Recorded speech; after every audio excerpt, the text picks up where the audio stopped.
தமிழ் கொடை அருமை அண்ணன் செந்தமிழ் சீமான் உங்களோடு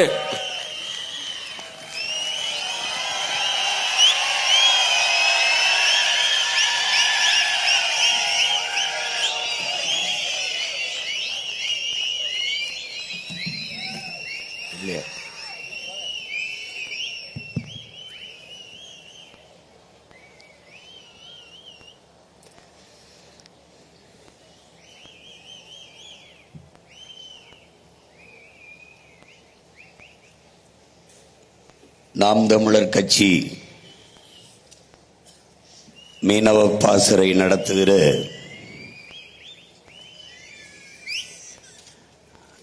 கடலம்மா மாநாட்டிற்கு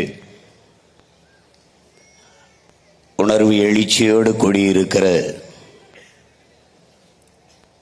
என்னுடைய உயிரோடும் உயிரோடும் உணர்வோடும் கலந்து வாழுகின்ற என் அன்பு உறவுகள் அனைவருக்கும் வணக்கம்.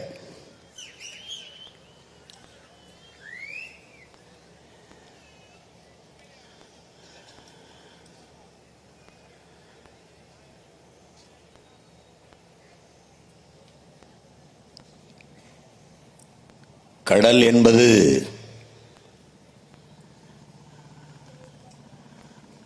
ஒரு நீர்ப்பரப்பு என்றுதான் எல்லோரும் இங்கே நினைத்துக் கொண்டிருக்கிறார்.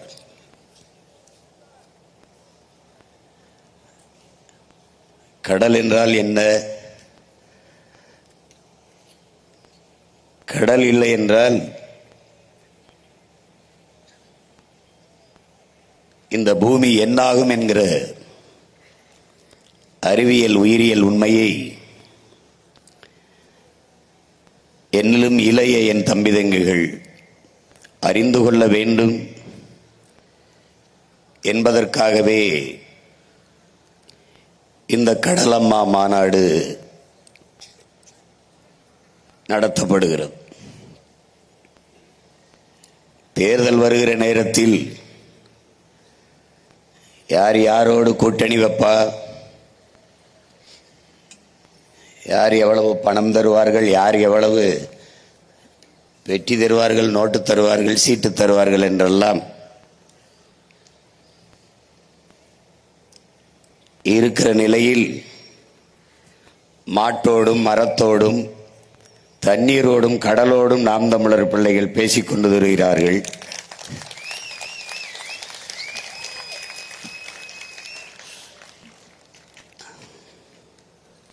தமிழன் உலகம் தழுவி நேசித்து நின்ற உயர்ந்த பேரினத்தின் மக்கள்.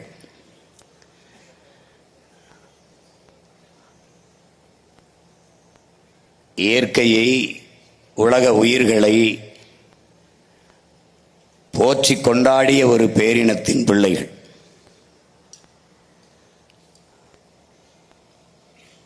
அவர்கள்தான் இந்த அரசியலை பேச முடியும், பேசுவதற்கு தகுதியும் உரிமையும் பெற்றவர்கள். நாம் தமிழர் பிள்ளைகள் எங்களுடைய நிலைப்பாடு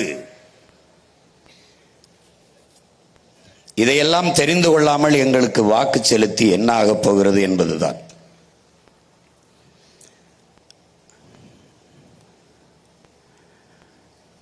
மரம், மலை, ஆறு, தண்ணீர், கடல் இதற்கெல்லாம் எங்களுடைய ஓட்டு இல்லை. ஆனால் இவைகளிடத்தில் தான் எங்களுடைய உயிர் இருக்கிறது என்பதை உணர்ந்து அறிந்த பிள்ளைகள் நாம் தமிழர் பிள்ளைகள் என்பதால் இந்த கடலம்மா மாநாட்டில் கூடியிருக்கிறோம்.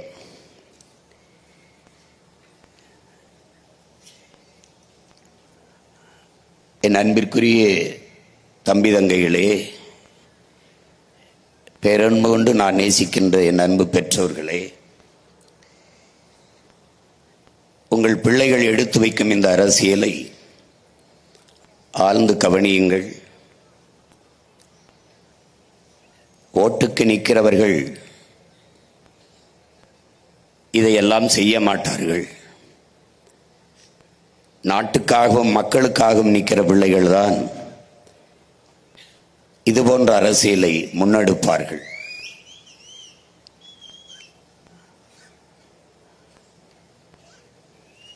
நாங்கள் வீழ்ந்தாலும்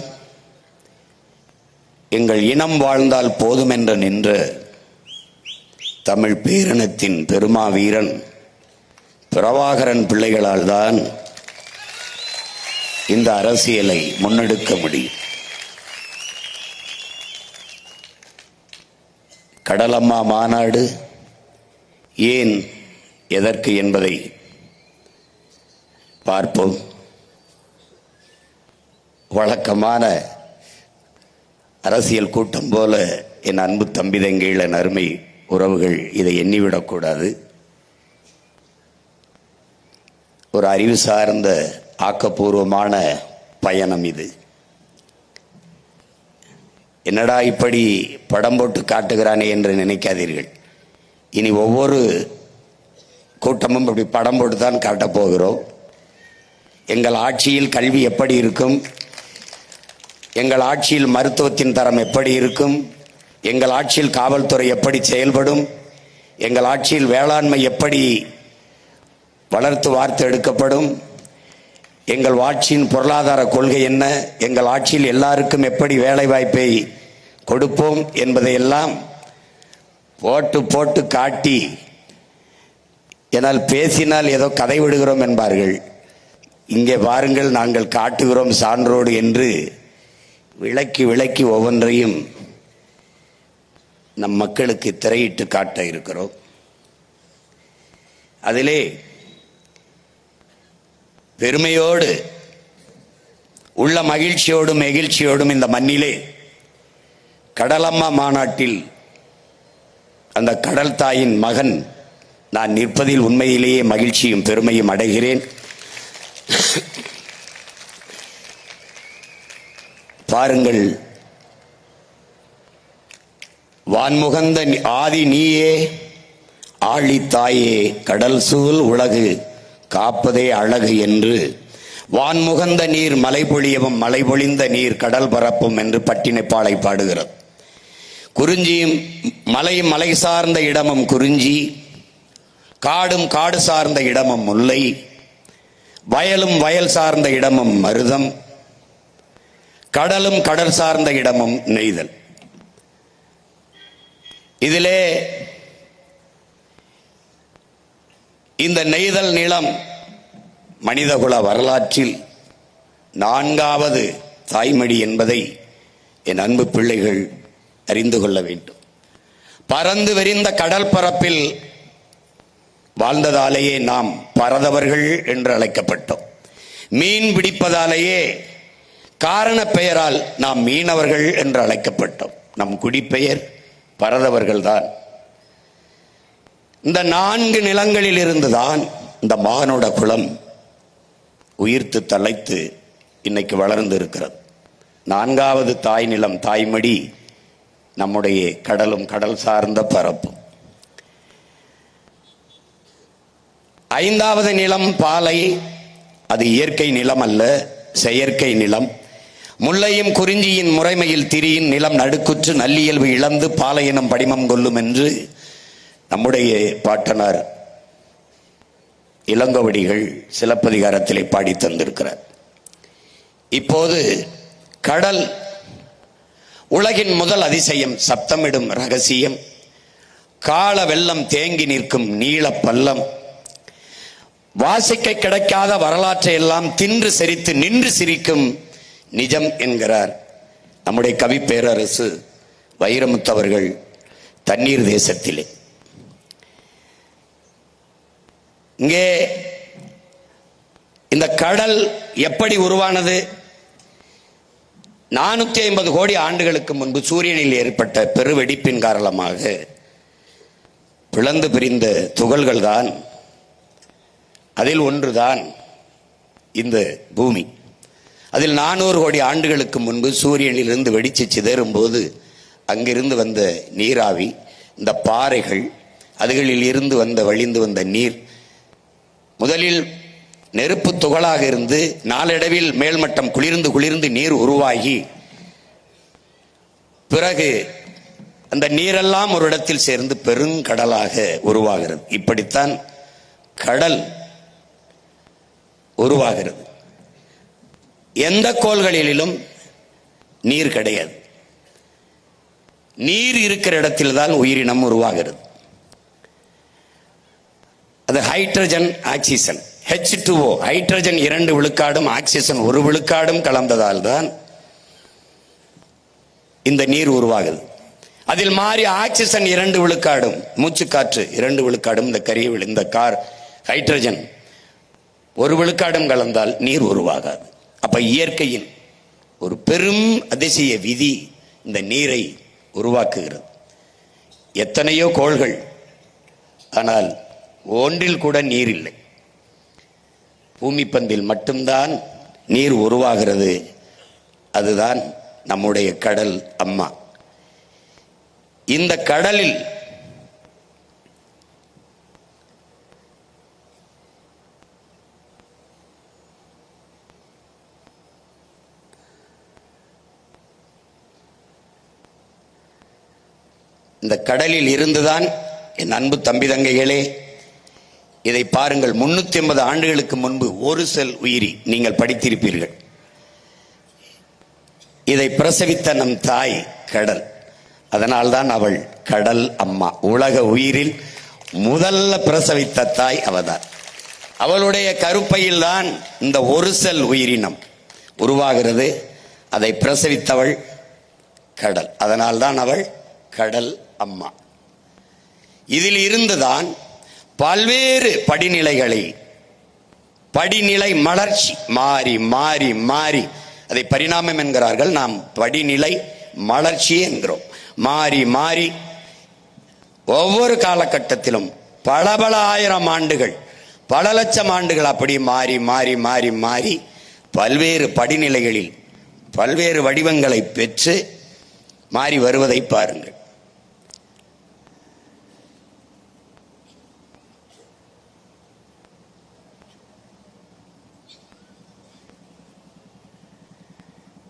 நிலப்பரப்பில் தோன்றிய எல்லா உயிர்களும் வளர்ச்சியடைய ஆதித்தாயான அந்த கடலே காரணமாக இருக்கிறார்.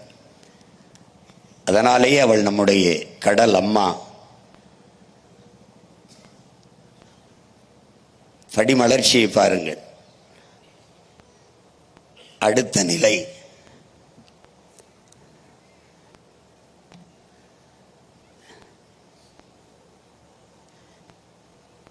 இதைத்தான் நாம் படிநிலை பாய்ச்சல் என்கிறோம்.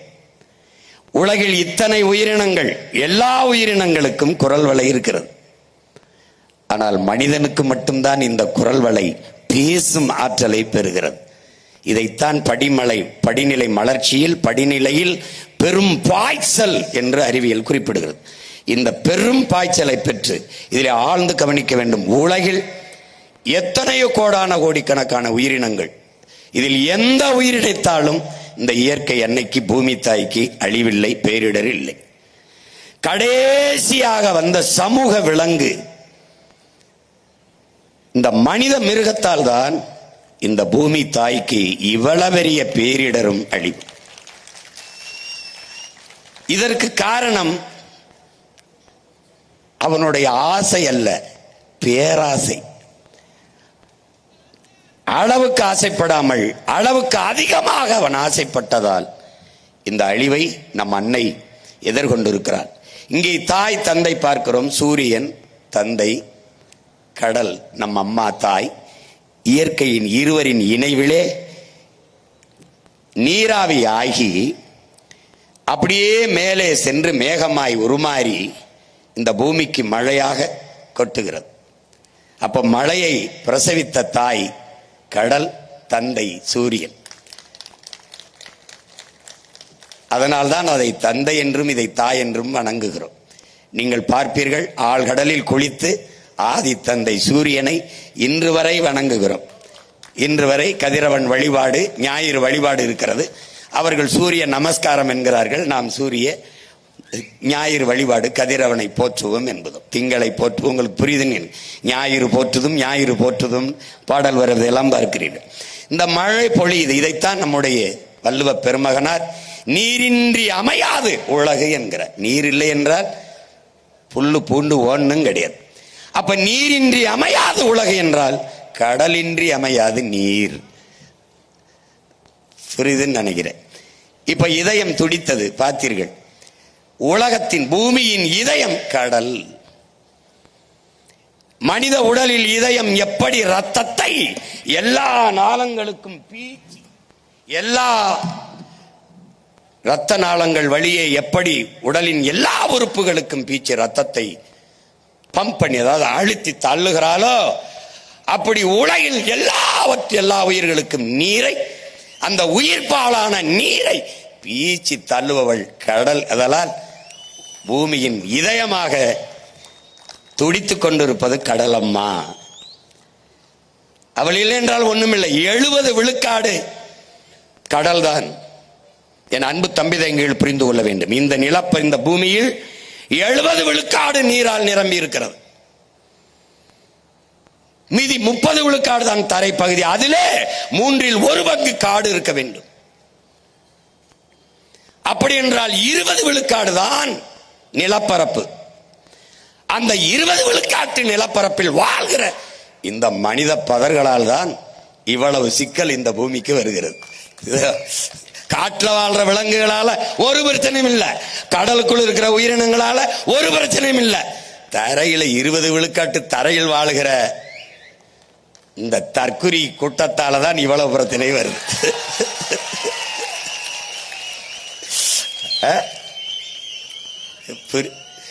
பாருங்க பாருங்க, பார்த்துட்டே இருக்கு.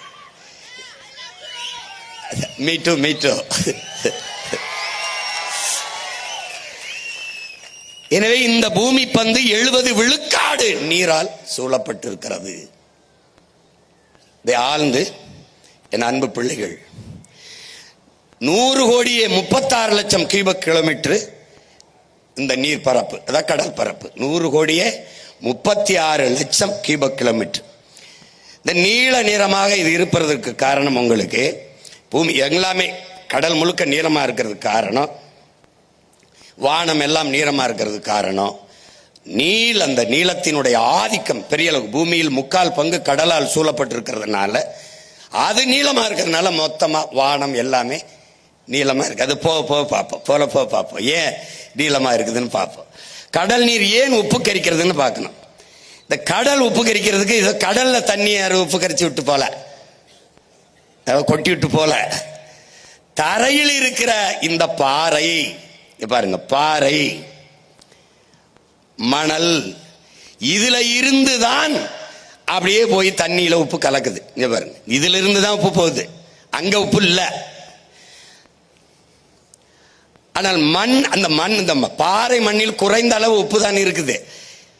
ஆனா கடல்ல ஏன் அது உப்பு, அது தொடர்ச்சி அந்த உப்பு கரிக்குது அப்படின்னா, எல்லாம் என்ன பண்ணுதுன்னா, அந்த சூரிய ஒளியில இந்த நீர் என்ன ஆயிருது, நீராவியாகி மேல போயிருது. உப்பு அப்படியே படிஞ்சிருந்தனால பல கோடி ஆண்டுகளா அப்படியே அந்த உப்பு படிஞ்சே இருக்கிறதுனால எப்பவுமே கடல் நீர் உப்பு கரிக்குது. அந்த நீர் மேல நீராவி ஆகி போயிருது. அதனால இந்த கடலுக்கு தனியா உப்பு இல்லை, பாறையிலே மணல்ல இருந்து போய் அது நதி வழியே போய் கலந்து கடல் நீரை உப்பாக்கிறது. அப்ப கடல் நீர் உப்பு கரிக்குது, கரையில் இருக்கிற நீர் அதை தொன்ன உப்பு கரிக்கல. காரணம் அங்க இருக்கிற மணல் மேடு. இந்த பாரு மணல் மேடு, மணல் குன்றுகள்னு பேர் இதுக்கு. அது ஒரு சின்ன மணல் மலை, அதுதான் அந்த உப்பை இந்த பாரு அதை என்ன செய்யுது, அப்படியே உறிஞ்சிக்கிட்டு உப்பை உறிஞ்சிக்கிட்டு நல்ல தண்ணீரை கீழே கொண்டு போகுது. இப்ப இந்த உப்பு அது ஒரு வேளாண்மையா நம்ம பார்க்கப்படுது. உப்பு அந்த காலத்துல உப்பு தங்கத்துக்கு இணையான விளைவிச்சிருக்கு. அதுல இந்த பாருங்க, உப்பளத்துக்கு அந்த உப்பு நிலத்துக்காக போர் நடந்திருக்கு. அது யாருக்கு சொந்தம்ட்டு, தங்கத்துக்கு இணையா இருந்திருக்கு. உப்பு பாறைகளுக்கு உரிமை கோரி போர் நடந்திருக்கு. பாரு பாரு எப்படின்னு சண்டை போட்டிருக்கான். நம்ம உப்பை இன்னைக்கு மதிக்கிறது இல்ல. ராணுவ வீரர்களுக்கு சம்பளமா சம்பா அளம் நெல்லையும் உப்பையும் கொடுத்திருக்கான். அளம் என்றால் உப்பு, சம்பா என்றால் நெல். ரெண்டும் சம மதிப்புல இருந்திருக்கு. உப்பின் மதிப்பு தங்கத்துக்கு இணையா இருந்திருக்கு.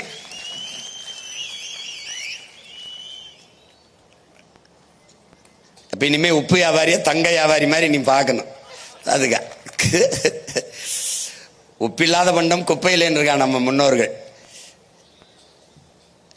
இதுக்கு என்னன்னா, இது பார்த்துக்க, நீ வெளியில தான் அதிகமா மலைத்தொடரை நீ பாக்குற. 56,000 கிலோமீட்டர் கடலுக்குள்ள பெரிய மலைத்தொடர் இருக்கு. பாரு, இந்த இவ்வளவு நீளமான மலைத்தொடர் தரையில இல்ல. ஏன்னா இதுதானே பெரிய பரப்பு. 70 விழுக்காடு கடல் தானே. 56,000 கிலோமீட்டர். இதிலே அதிகப்படியாக ஆக்சிஜனை இது பாரு, உள்ள ஒரு அருங்காட்சியகம் இருக்குது பூரா உயிரினங்கள். இதுல 25 விழுக்காடு கடலுக்குள்ள வாழுகிற உயிரினத்தை தான் இதுவரை கண்டுபிடிச்சிருக்கோம். 75 விழுக்காடு உயிரினங்கள் இன்னும் கண்டுபிடிக்கப்படவே இல்லை. 100 கோடிக்கு மேற்பட்ட உயிரினங்கள் கடலுக்குள்ள வாழும்ன்றான். 100 கோடிக்கு மேற்பட்ட உயிரினங்கள் யாரும் கண்டுபிடிக்கல. இந்த 25 விழுக்காடு தான் கண்டுபிடிச்சிருக்கான். அது நாம சாப்பிடுற இந்த எறாச்சூரா, இந்த என்ன சொல்றது, நண்டு, இந்த மீன் வகைகள்ல வேணா அதான் அதை தான் நம்ம நினைச்சுக்கிட்டு இருக்கோம். இப்ப உப்பை தந்தது யாரு? கடல். முதல்ல உப்பு, கடல்ல இருந்து உப்பு தந்துருச்சு. அடுத்து யாரு? உணவு. இதுல நீ நல்லா கவனிக்கணும், மனித குலத்தின் மானுடத்தின் உணவு தேவையில் 30 விழுக்காட்டை நிறைவு செய்பவள் நம் கடல் அம்மா, நிறைவு செய்பவர்கள் நம் மீனவ சொந்தங்கள் என்பதை அறிவார்ந்த தமிழ் சமூக மக்கள் புரிந்து கொள்ளணும். அப்ப 30 விழுக்காடு நில வேளாண்மை, மறுபடி அந்த ஆடு மாடுகள், இதெல்லாம் போக கடல் உணவு மட்டும் 30 விழுக்காடு மனித உணவு தேவையை நிறைவு செய்து. அடுத்தது பவளத்திட்டுகள், பவளப்பாறைகள். இங்க பாரு, இந்த பவளம் என்பது ஒரு பெரிய அரிய உயிரினம். இது என்ன செய்யுதுன்னா, இதன் மூலமா தான் இந்த ராமேஸ்வரம் மண்டபம் பகுதியில் தான் இது அதிகம் அந்த பவளப்பாறைகள் இருக்கு. மற்ற இடத்துல அதிகமா இல்லை. அங்க மன்னார்ல இருக்கு இந்த பவளத்திட்டுகள். இது என்ன ஆயிருதுன்னா, வேகமாக இந்த கடல் அலையை புறம் தடுத்து கரையை கரைக்காம, கரையில பெரும் அலை மோதி கரையை கரைக்காம தடுக்குது. உள்ள ஒரு காடு மாதிரி இருக்கு, பவள காடுன்னு அதுக்கு பேர். இந்த காடுகளுக்கு உள்ளதான், இந்த பவள பாறைகளுக்கு உள்ளதான் பல உயிரினங்கள், கடல்வாழ் உயிரினங்கள் முட்டையிட்டு குஞ்சு பொரிச்சு தன்னுடைய இனப்பெருக்கத்தை செய்து பெரும்பங்காற்றுது இந்த பவளப்பாறை. அதனாலதான் இந்த பவள காடுகள் என்று சொல்றோம். கடற்கரையை, சுற்றுச்சூழலை பாதுகாப்பதில் பெரும்பங்கு இந்த பவளப்பாறைகளுக்கு உண்டு. கடல் அரிப்பை தடுக்குது. இது எல்லாவற்றுக்கும் மேலாக இங்கே பவளம், முத்து சிப்பியிலிருந்து வருது. பவளம் இந்த பாறையில் இருந்து தான் நமக்கு கிடைக்கிறது. இதை வெளியிலே, தரையிலே, நிலத்திலே எப்படி காடுகள், மலைக்காடுகள் என்று சொல்லுகிறோமோ, இந்த பவள காடுகளை நாம் கடலின் மலைக்காடுகள் என்று அழைக்கிறோம். இது எப்படி இங்கே வெளியில மழை பெய்யறதுக்கு இந்த காடு அவசியமோ, அப்படி கடலுக்குள்ளே இருக்கிற பவளப்பாறைகளை, பவளக்காடுகளை நாம் கடல் மலைக்காடுகள் என்று அழைக்கிறோம். இப்ப இந்த மாசுகளால் இந்த பவளத்திட்டுகள் எப்படி அழியுது அப்படிங்கிறத நம்ம அப்புறம் பார்க்கிறோம். இது என்ன செய்து பாரு, அந்த பவளப்பாறையில அழிக்குது. இது கண்டல்லாம் அலையாத்தி காடுகள். இலக்கியத்தில் நமக்கு கண்டல்னு பேர். 2000 ஆண்டுகளுக்கு முன்பு இந்த அலையாத்தி காடுகள் நம்முடைய வாழ்க்கையோடு இணைந்து வந்திருக்குங்கிறது சங்க இலக்கியம் சொல்லுது.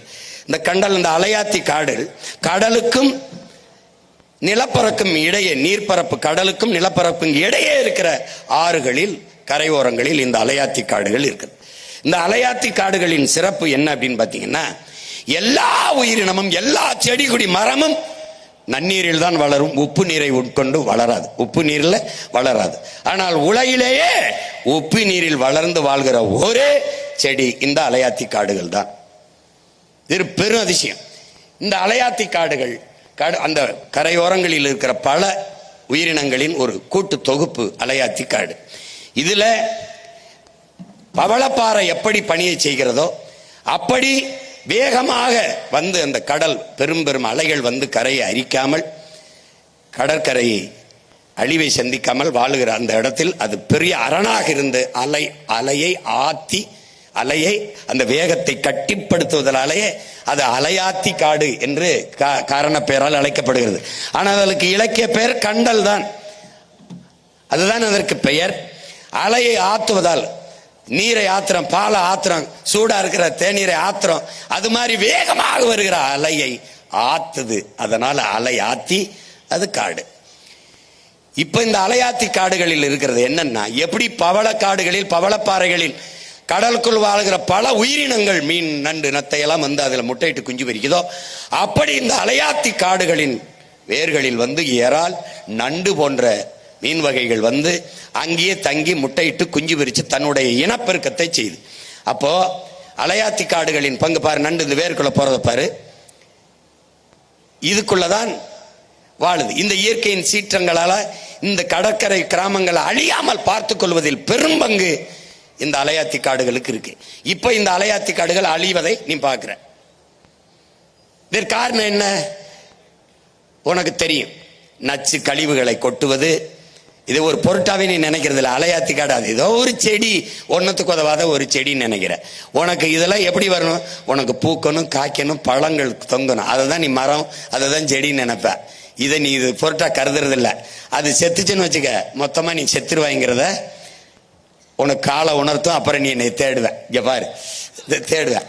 இப்ப இதுல இந்த அலையாத்தி காடுகள் போல இந்த மண் குன்றுகள், இந்த கண்டல் மண் குன்று, இப்ப சொன்ன மீன் எப்படி அந்த நீரை தடுக்குது, அந்த உப்பை உறிஞ்சிட்டு அது எப்படி நீரை சேமிக்குது, இந்த மண் குன்றுகள் இதுக்கு பேர். இந்த மண் குன்றுகளை இவர்கள் எப்படி எப்படி சுரண்டி தின்றுருக்கான் பாரு. பார்த்தா எப்படி வெற்றிக்கான் பாத்தியா? இந்த மண் குன்றுகளை புதிய புதிய தொழிற்சாலை அமைக்கிறோம், நச்சாலைகள் அமைக்கிறோம்ட்டு இந்த மண் குன்றுகளை எல்லாம் அழிக்கிறான். இப்ப குறிப்பா குடிநீர், கடல் நீரை சுத்திகரிக்கிறேன்னு ஒரு ஆலையை கட்டினான இந்த மண் குன்று மேலதான் கட்டுறான், அதை சிதைச்சிட்டு தான் கட்டுறான். அப்ப அதனால ஒவ்வொன்றுமே பேராபத்தை உருவாக்கி கொண்டு வருகிறது. இப்ப அலையாத்தி காடு, பவளக்காடு, இந்த மண் குன்று, இதையெல்லாம் பார்க்கும்போது நீ எதையோ கும்பிடுற விழுந்து, இதை ஒரு தடவை கும்பிட பழகிக்க. இப்ப பாரு, இப்ப உயிர், இப்ப இதுல நீ என்ன கவனிக்கணும்னா, உப்பு தந்தது யாரு? அவதான். உணவு தந்தது யாரு? அவதான். இப்ப என்ன பார்க்க போற? உயிர். இந்த உயிரை தருவது யார் என்று நீ நினைக்கிறாய்? பாரு யாருன்னு பாரு. ஆக்சிஜனை தர்றது யாருன்னு பாரு. உலகில அமேசான் காடு, அது பூமியின் நுரையீரல்ங்கிறான். அமேசான் மலைக்காடுகளை நுரையீரல்ங்கிறான், பூமியின் நுரையீரல்ங்கிறான். உலகில் இருக்கிற மொத்த காடுகளும் சேர்ந்து 20 விழுக்காடு தான் உனக்கும் எனக்கும் உலக உயிர்களுக்கும் மூச்சு காற்றை தருது. பிறகு 80 விழுக்காடு மூச்சு காற்றை தருபவள் யார்? இவள் தான். இந்த பாரு, பொறுமையா பாரு. இந்த காடு வெறும் 20 விழுக்காட்டு தான் ஆக்சிஜனை உனக்கு தருது. இந்த கடலுக்குள்ளே இருக்கிற என் அன்பு தம்பி தங்கைகளே, இதை பாருங்கள். இவதான் ப்ளூ கிரீன் ஆல்கே, தமிழ்ல நீல பச்சை பாசி. இது போல பல ஆயிரக்கணக்கான தாவரங்கள் உள்ள இருக்கு. அதுல பெரும்பங்கு இந்த நீல பச்சை பாசி. இதில் இருந்துதான், இங்க பாருங்க, இதிலிருந்துதான் அதிகப்படியான மூச்சு காற்று, உயிர் காற்று, ஆக்சிஜன் மேல வருது. இந்த 80 விழுக்காடு கடலுக்குள்ள இருந்தா வருது. நம்ம இதுவரை என்ன நினைச்சிருப்பீங்க நீங்க? நம்மளே என்ன மரம் தான், ஆலமரம், அரச மரம், இந்த காடுகள் இதுல இருந்து தான் நமக்கு வந்து மூச்சு காற்று வருதுன்னு நினைக்கிறோம். அது வெறும் 20 விழுக்காடு தான். ஆனால் 70 விழுக்காடு நீரால் நிரம்பி இருக்கிற கடலுக்குள் இருந்துதான் நமக்கு இந்த மூச்சு காற்று வருது. 50 to 80 விழுக்காடு மூச்சு காற்றை தருகிற ஒரு பெரும்பணியை செய்வது கடல். அதில் இருக்கிற அந்த நீலப்பச்சை பாசி. இப்ப அது மாசுபடுது பாரு. இதெல்லாம் இந்த வாடி இருக்கிறது என்ன நினைக்கிற? நீலப்பச்சை பாசி. எதனால நினைக்கிற? நீ எல்லாத்தையும் கொண்டு போய் இங்க கொட்ட, எல்லாத்தையும் அது ஒன்னொன்னா சொல்லிக்கிட்டு வரேன். எதனால இந்த பச்சை பாசி சாகுதுன்னு? யாரை கொல்ற? உன்னுடைய நுரையீரலை கொல்ற, உன்னுடைய இதயத்தை கொல்ற. பாரு, நீ பார்த்துக்கிட்டே வா. காற்று மாசு. இந்த காற்று எதனால மாசுபடுது? இந்தியாவின் தலைநகர் டெல்லியில, இந்த துணைக்கண்டத்திலே அதிகமாக காற்று மாசுபட்டிருப்பது இந்தியாவின் தலைநகரில். அடுத்து சென்னை. அதுவும் தீபாவளி நேரத்தில் 400 விழுக்காடு 350 விழுக்காடு காற்று மாசுபட்டதுன்னு சொல்லுவான். காரணம் என்ன? உன் பட்டாசு. இந்த காசை கரியாக்குறதுன்னு இல்லை, அது காற்றை கரியாக்குறது. கரியாக்கி நாசம் பண்ற நீ. கந்தக துகளை சுவாசிக்க தொடங்குற. இங்க பாரு, இது யாரு? காரு. இது யாரு? Motor bike. இவன் வெளியிடுகிற இந்த பெட்ரோல் டீசல் எரிச்சு வெளியிடுகிற புகை, இந்த கார் வெளியிடுகிற புகை, இந்த நச்ச ஆலைகள், பெரும் ஆலைகள் வெளியிடுகிற புகை எல்லாம் பார்த்துக்கிட்டே வா. உன்னுடைய அணு உலை, உன்னுடைய நச்ச ஆலைகள். இவன் யாரு? நெய்வேலி பழுப்பு நிலக்கரியிலிருந்து போறது. அவன் என்ன சொல்றான்னா, இது எங்கன்னா அதிகப்படியா பல ஆயிரம் ஆண்டுகளுக்கு முன்பு பூமியிலே புதைந்த எரிபொருளை தேடுவது. அது எது? பழுப்பு நிலக்கரி, மீத்தேன், ஈத்தேன். பூமிக்குள் புதைந்த பல ஆயிரம் ஆண்டுகளுக்கு முன்பு புதைந்த அந்த பொருள்களை எடுத்து அதை எரிபொருளாக பயன்படுத்தும் போதுதான் காற்று அதிகமாக மாசுபடுதுன்றான். பார்த்துக்கிட்டே வா ஒவ்வொன்னா. இது நிலக்கரி, நம்ம ஒரு நெய்வேலி தான். பாரு, பார்த்துக்க, நல்லா கவனிச்சுக்க. இதுல என்ன நீ ஆழ்ந்து கவனிக்கணும்? ஒரு பெரும் போர், ஈழத்தில் போர், இஸ்ரேலுக்கும் பாலஸ்தீனத்துக்கும் போர், காசாவிலே போர், அழிவு. ஆனால் போரின் பேரழிவிற்கு பிறகு கூட அங்கே மக்களை மீள் குடியேற்றம் செய்து விடலாம். ஆனால் மீத்தேன், ஈத்தேன் எடுத்த இடத்திலே, நிலக்கரி எடுத்த இடத்திலே, அணு உலை வெடித்த இடத்திலே மறுபடி நீ மக்களை குடியேற்ற முடியாது. அப்ப போரையும் விட பேரழிவு இவங்க தான். இத நல்லா கவனிச்சு பார்த்துக்கிட்டே வா. காற்று மாசு யாரு? இது யாரு? Methane, ethane. பார்த்து எப்படி எரியறான் பாரு நீ. இவன் யாரு? Hydro carbon. இவன் தான் எல்லாம். இது யாரு இங்க வெடிச்சது? இதனால என்ன ஆயிருதுன்னா, இந்த காற்றால என்ன ஆகுது? இதனால என்ன ஆகுதுன்னா, இந்த நச்சு காற்றுகள் இப்படி மேல போகுது. மேல போய் என்ன பண்ணுது? இது இங்க நுட்பமா நீங்க அன்பு தம்பிதங்கள் விளங்கிக்கணும். பூமிக்கும் நமக்கு 15 கோடி கிலோமீட்டர் இருக்கு. சூரியனுக்கும் பூமிக்கும் இடையில 15 கோடி கிலோமீட்டர் தூரம் இருக்கு. ஆனாலும் அங்க இருக்கிற சூரிய வெப்பத்தை நம்மளால தாங்க முடியல. மரத்து நிழல்ல போறோம், கொடையை பிடிக்கிறோம். 15 கோடி கிலோமீட்டர். அந்த வெப்பத்தை இடையில் தணிப்பவன் யார்? காற்று மண்டலம், வளி மண்டலம், காற்று படலம். அதை ஓசோன் என்று அறிவியல் சொல்லுது. அந்த காற்று படலம் என்ன செய்யுது? சரியா பூமியிலிருந்து 30 அல்லது 50 கிலோமீட்டர் தொலைவில் அந்த காற்று படலம் இருக்கு. அது வேகமாக சூரியனிலிருந்து வருகிற தகிக்க முடியாத, சகிக்க முடியாத வெப்பத்தை அப்படி தடுத்து அப்படியே நிறுத்துது. அதாவது ஃபில்டர் பண்ணுது, வடிகட்டுது. அப்ப சூரிய ஒளி பட்டு தெரிக்குது. அதுல மழைதான். உட்காரு, மழைதாயா?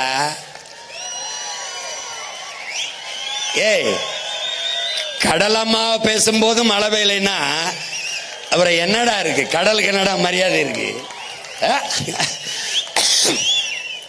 நீ நனைஞ்சா முளைச்சு போறதுக்கு வெங்காயம் இல்ல, விதையும் இல்ல, வெள்ளை பூண்டும் இல்ல. உட்காரு, உட்காரு.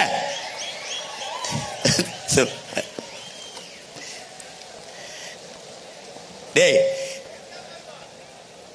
டேய், மழைக்கு மரியாதை கொடுக்க கத்துக்கடா. டேய் இறக்குடா, டேய் இறக்குடா, கீழே போட்டு உட்கார்றா. டேய் உட்கார்றா.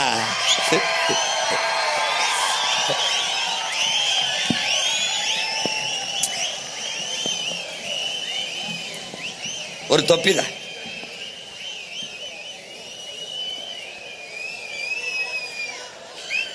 அவ்வளவுதான், போயிருச்சு. சும்மா நம்மளை வாழ்த்திட்டு போகுது.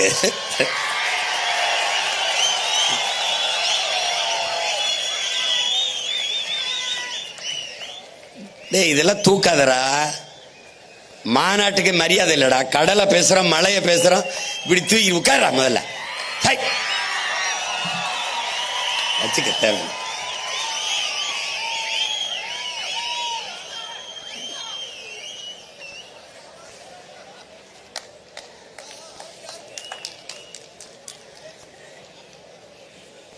டேய் குண்டு மழை பொழியும் போதே ஓடாம ஒரு இடத்துல நின்ன வீர மறவர்களின் பிள்ளைகள்.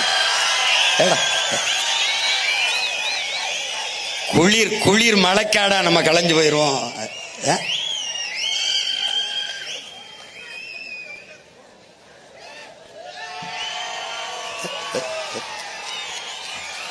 போடுப்பா போடு.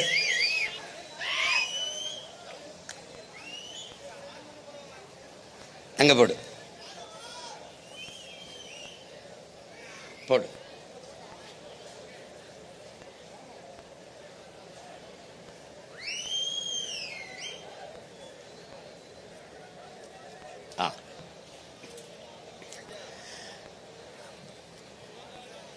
இப்போ பூமியிலிருந்து சரியா 30-50 கிலோமீட்டர் தூரத்தில் இந்த காற்று படலம் அந்த ஓசோன் படலம்ங்கிறோம். இதுதான் அங்கிருந்து வருகிற சூரிய வெப்பத்தை தடுத்து அந்த வெப்பத்தை தணிக்கிறது. அங்கே ஏற்படுகிற நிறப்பிரிகை உங்களுக்கு பார்க்குற. இப்போ நீ வானவில்லாம் பார்க்குற, அதில் எல்லா வண்ணமும் தெரியும், வெள்ளை தெரியாது. இந்த பாரு, இந்த வானவில்ல எல்லா வண்ணமும் தெரியுது பாரு, ஆனால் வெள்ளை தெரியாது. ஆனால் வெள்ளையும் அதில் இருக்கு, ஆனால் உன் கண்ணுக்கு தெரியாது. ஏன்னா அந்த நீல நிற வண்ணம் ஆதிக்கம் செலுத்திடுது. அதனாலதான் வானமும் கடலும் முழுக்க நீளமாக தெரிகிறது. காரணம் அதுதான். பாரு, முழுக்க நீளமா தெரியுது. அது அதிகப்படியாக ஆதிக்கம் செலுத்திடுது. இப்ப இந்த இடத்துல அங்கிருந்து வருகிற வெப்பத்தை தனித்து நம்மளால் தாங்கிக் கொள்ளக்கூடிய வெப்பமாக மாற்றுகிற பணியை அந்த காற்று வளிமண்டலம், காற்று படலம் செய்யுது. அதுக்கப்புறம் அங்கிருந்து வருகிற வெப்பத்தையும் நம்மளால் தாங்க முடியாது, பொசுங்கி எரிஞ்சு செத்து போயிடுவோம். அப்ப அதை யாரு தடுக்கிறது? இந்த மரங்கள். பார்க்கிற இது ஏன் பழுப்பா காட்டியிருக்கேன்னா, நீ எந்த செடியும் கொடியும் எந்த மரமும் துளிர்க்கும் போது பழுப்பு நிறத்தில் தான் இலை துளிர்க்கும். அது செத்து அது கருகி கீழே விழும்போது பழுப்பு நிறத்தில் தான் விழும். பிறகு எப்படி பச்சை ஆகுதுன்னா, இங்க பாரு, எப்படி பச்சை பழுப்பு நிறமா தான் இருக்குது பாரு. ஆனா கடை என்ன எதனாலன்னா, அங்கிருந்து வருகிற சூரிய ஒளியை அந்த மரம் தடுத்து அந்த பாரு, அது இங்க இலை இது எல்லாம் என்ன செய்யுது, சூரியனிலிருந்து வந்த ஸ்டார்ச் அதை உறிஞ்சுது, உட்கொள்ளுது. அதுல இருக்கிற சர்க்கரையை உறிஞ்சு தன் உணவுக்கு எடுக்குது பாரு. எடுக்கும் போது அதுல இருக்க பச்சையம் அதை எடுத்து உள்ள வந்தோடனே இலை தலை எல்லாம் புல்லு பூண்டெல்லாம் பச்சையா மாறிடுது. ஆனா செத்து விழுகும்போது, உயிரற்று விழும்போது இது மாதிரி விழுகுது. அப்ப இடையில அது பச்சையா இருக்க காரணம், அது சூரிய ஒளியில அங்க இருக்கிற சர்க்கரையை உறிஞ்சி தன் உணவுக்கு சாப்பிடுது. அது சாப்பிடும் போது வெப்பத்தை உணவா உட்கொண்டு வெப்பத்தின் அளவை குறைக்கிறதுனால மரத்துக்கு கீழே நாம நிற்கும் போது வெப்பம் நம்மளை தாக்காம குளுகுளுன்னு இருக்குது, நிழலா இருக்குது. அப்ப யாரு பெரிய வேலையை செய்யறது? யாரு? இந்த காற்று படலம். அதை தந்தவள் கடலில் இருந்து போற அந்த ஆக்சிஜன், அந்த மூச்சு காற்று வளிமண்டலத்தை உருவாக்கிய கடலம்மா தரையிலே இருக்கிற இந்த மரம். இப்ப கடலுக்கு என் மாநாடு சீமானவன் தம்பி தங்கைகளும் போடுறாங்க, மரத்துக்கு என் மாநாடு சீமானவன் தம்பி தங்கையும் போடுறாங்கன்னு இந்த அறிவு கட்ட, இந்த கேடுகட்ட, கேவலங்கட்ட இனி எவனும் கேட்க மாட்டான்னு நினைக்கிறேன். சரிதானே? கேட்டா எவனா பேசுனா என்ன சொல்லு, இரு உங்களுக்காக ஒரு மருத்துவமனை கட்டுறோம், பெரிய பைத்தியக்கார மருத்துவமனை சொல்லி.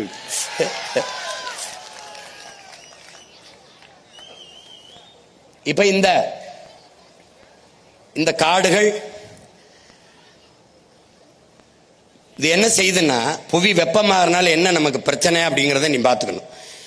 இது என்ன செய்யுதுன்னா, பூமிக்கு மேல இந்த நச்சு காற்றுகள்லாம் இருக்கு பாத்தியா, இந்த நச்சு காற்று எது, மீத்தேன், ஈத்தேன், இந்த ஹைட்ரோ கார்பன் எடுக்கிறது, இந்த நெய்வேலி பழுப்பு நிலக்கரி இதுல இருந்து போறது, அணு உலை, இந்த என்ன சொல்றது, இந்த நச்சாலைகள், உர தொழிற்சாலை, இது எல்லாத்திலும் இருந்து போது பாரு. இந்த அனல் மின்சாரம், இந்த அணுக்கழிவு எல்லாம் மேல போகுது பத்தியா, காற்றாகி இந்த கார் வெளியிடுகிற, மோட்டர் பைப் வெளியிடுற, சிப்காடுங்கிற தொழிற்சாலை, இது எல்லாம் போற இந்த காற்றுகள் எல்லாம் என்ன செய்யுதுன்னு பாத்தீங்கன்னா, இங்க இந்த பூமியிலிருந்து சரியா ஒரு 15 கிலோமீட்டர்ல போய் காட்டிருக்கேன் பத்தியா, கருப்பா ஒரு போர்வை மாதிரி படலம் மாதிரி படந்துக்குது. அதுக்கு மேல 50 கிலோமீட்டர்ல ஒரு காற்று படலம் இருக்கு. அதுக்கு கீழே ஒரு கருப்பு படலம் இருக்கு. இந்த படலத்தை உருவாக்கியவன் யார்? நம்ம தான். இது எது? இந்த நச்சு ஆலைகளில் இருந்து வெளியாகிற இந்த கரும் புகை, ஏசி, இந்த குளிர்சாதன பெட்டி, இந்த நீராவி, இது எல்லாம் கலந்து போய் சேர்ந்து சரியா பூமியிலிருந்து 15 கிலோமீட்டர்ல இப்படி கருப்பா நின்னுக்குது.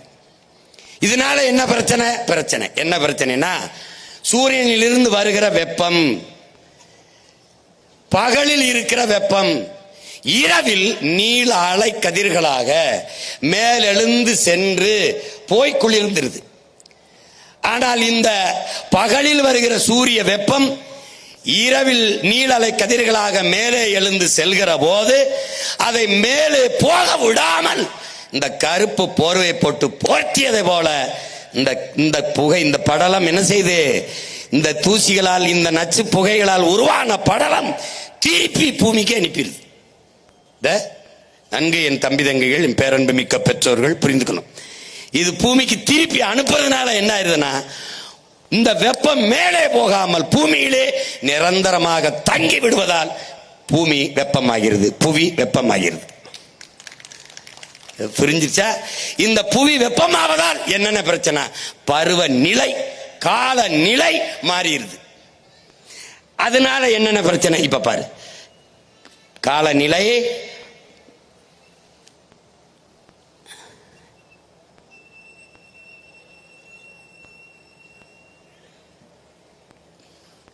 மேல போய் குளிர விடாம தடுத்துருது. அது அண்ணன் சொன்னதுதான்.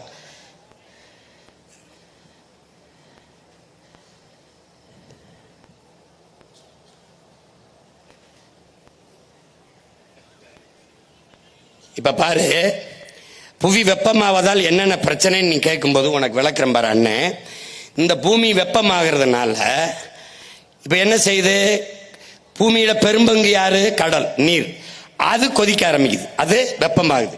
இந்த கடல் நீர் வெப்பமாகும் போது பாரு, இந்த ஒலை கொதிக்குது, அந்த கடல் வெப்பமாகுது, கொதிக்குது. இங்க பாரு கொதிக்குது.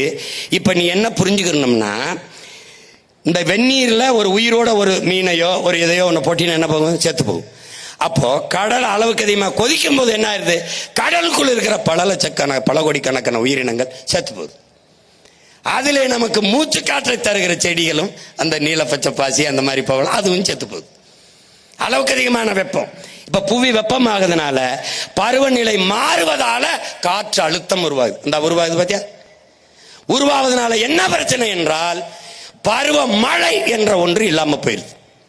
இப்ப பருவமழை பெய்யும், இந்த நேரத்துல வெள்ளம் வரும், தேக்கி வச்சுக்கணும், இந்த நேரத்துல விவசாயம் பண்ணலாம், வேளாண்மை செய்யணும், அப்படிங்கிறது மாறிடுது. அப்ப என்ன ஆயிருது? பருவநிலை மாறுவதால் பெரும் மழை, புயல் மழை என்று ஆயிருது. பருவமழையே இல்லை, பருவமழை கிடையாது. இந்த பருவமழை பொய்யாகி போய் புயல் மழை, பெருமழை, இது ரெண்டு தான் இருக்குது இங்க பூமியில. இனி இது ரெண்டுக்கு தான் வாய்ப்பு இருக்கு. காரணம் என்ன? புவி வெப்பமாகுது. இப்ப பருவநிலை மாறுது, பருவநிலை மாறுது, காலநிலை மாறுது என்று எல்லோரும் பேசுவான். அது மாறல.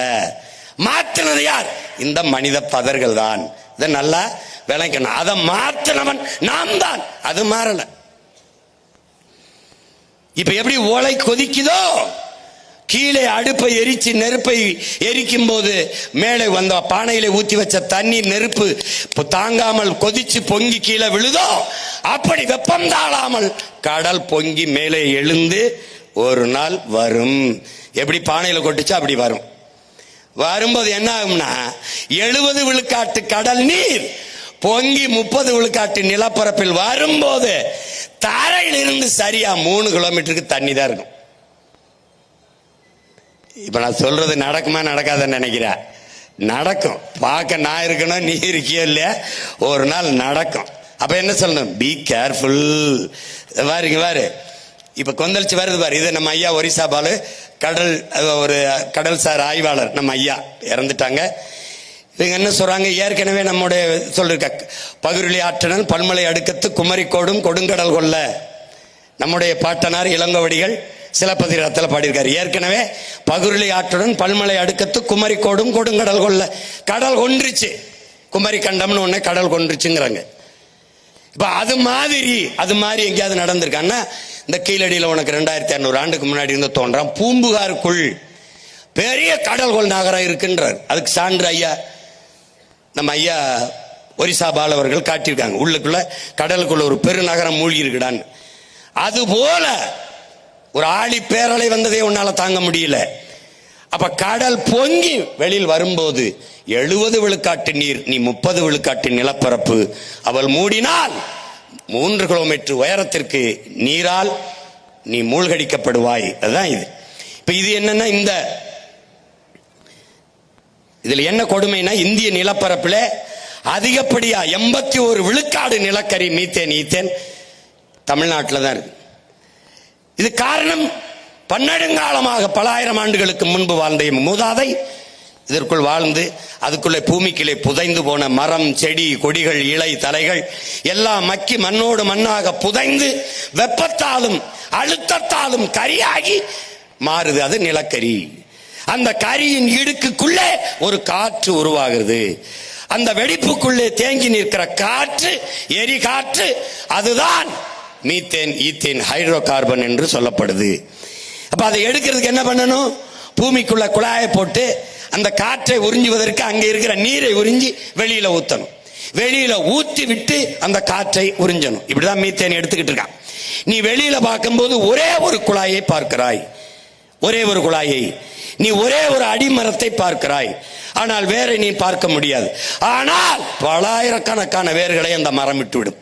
அது போல இந்த மீத்தேன் ஒரு குழாயை பார்ப்பாய், அவன் பலாயிரக்கணக்கான கிளை குழாய்களை உள்ளே அனுப்பியிருப்பான். அவன் 1000 அடிக்கு கீழே போய் தண்ணீரை உறிஞ்சி உறிஞ்சி உறிஞ்சி வெளியிலே ஊத்துவான். தரைக்குள்ளே தண்ணீர் இல்லாது போகும்போது கடல் நீர் மட்டத்திற்கு குழாயை போடுவான். இந்த கடல் நீர் உள்ளே வரும். இந்த கடல் நீரையும் உறிஞ்சி தண்ணீரை வெளியே ஊத்துவான். நிலம் உப்பளமாகும். ஒன்றத்துக்கும் ஒரு பயிரும் செய்ய முடியாத அளவிற்கு நிலம் மாறும். இதனால்தான் அதை நிறுத்துங்கிறான். உனக்கு புரியுதுன்னு நினைக்கிறேன். அதை நிறுத்து. இப்ப 81 விழுக்காடு நிலக்கரி மீத்தேன் ஈத்தேன் தமிழ்நாட்டில் தான் இருக்கு. அதுக்குதான் இதை வேட்டையாடுவதற்கு எல்லா முதலாளிகளும் இங்க வர்றான். இந்த பசுமை கூட என்னது, நர்சரி. நீ பார்த்திருப்பா. இதுக்குள்ள இருந்துதான் இதுக்குள்ள நிறைய செடி கொடிகளை வளர்த்து நம்ம வெளியில எடுத்துக்கிட்டு போறோம். இது ஒரு நாற்றங்கால், இது ஒரு நாற்று. இதை பசுங்கூட விளைவு, கிரீன் ஹவுஸ் எஃபெக்ட்ங்கிறான். பசுங்குடில் விளைவு அப்படின்னு அறிவியல்ல சொல்றான். இது எப்படின்னா, இந்த குடில பாக்குறீங்கள, இது மேலே இருந்து வருகிற சூரிய வெப்பத்தை உறிஞ்சிக்கும். ஆனால் கீழே, இந்த கீழே இருக்குல்ல, இந்த வெப்பத்தை மேலே போக விடாது. அதை போலதான் பூமியிலிருந்து மேலே 15 கிலோமீட்டர்ல படர்ந்து இருக்கிற அந்த கருப்பு படலம் புவியிலிருந்து மேலே வெப்பத்தை போக விடாம தடுத்துருது. இதை பசுங்கூட விளைவு, கிரீன் ஹவுஸ் எஃபெக்ட்ங்கிறான். எது? புவி வெப்பமாகுதல. இப்ப கடல் பொங்காம புவி வெப்பமாகாம இருக்க வேண்டும் என்றால் நமக்கு என்ன பண்ணணும்? இந்த நச்சு ஆலைகளை மூடணும். அதுக்கு என்ன மாற்று இருக்கு? அதே மீத்தேனத்தை நீ எப்படி எடுப்பா சீமான்? மக்கிய இலைதலை கழிவு, ஆடு மாட்டு சாணி, இந்த கோழி வாத்தினுடைய கழிவு, இதை குப்பை கிடங்கிலே கொட்டி அதை மக்க வைத்து அதில் எவ்வளவு வேண்டுமானாலும் இந்த எரிகாற்றை, இந்த பயோகேஸை, மீத்தேனீத்தனை எடுத்துக்கொள்ள முடியும். வாய்ப்பு இருக்கு. வர்றேன், ONGC எல்லாம் நான் மூடுறேன், திறக்கிறேன். புரியுதா உனக்கு? புரியுதுன்னு நினைக்கிறேன். போட எடுத்துக்கிட்டு போடா.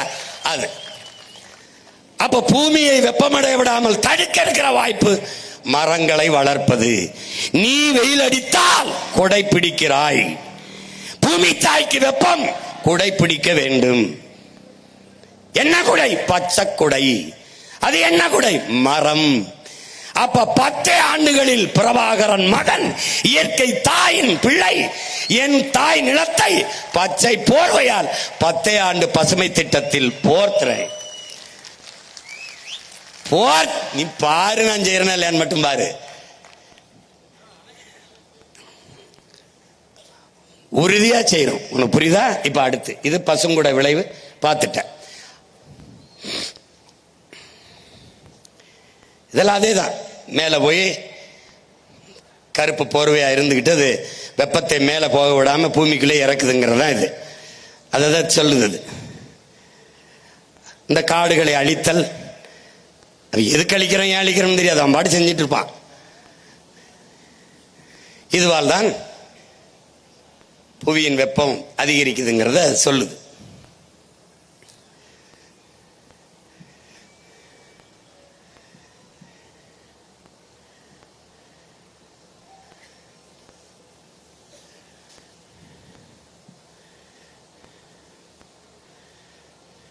இதுல என்ன சொல்ல வருதுன்னா, இந்த பூமியிலிருந்து நம்ம எடுக்கிற மீத்தேன் ஈத்தேன் இருக்குல்ல, அதன் அளவு குறைவு.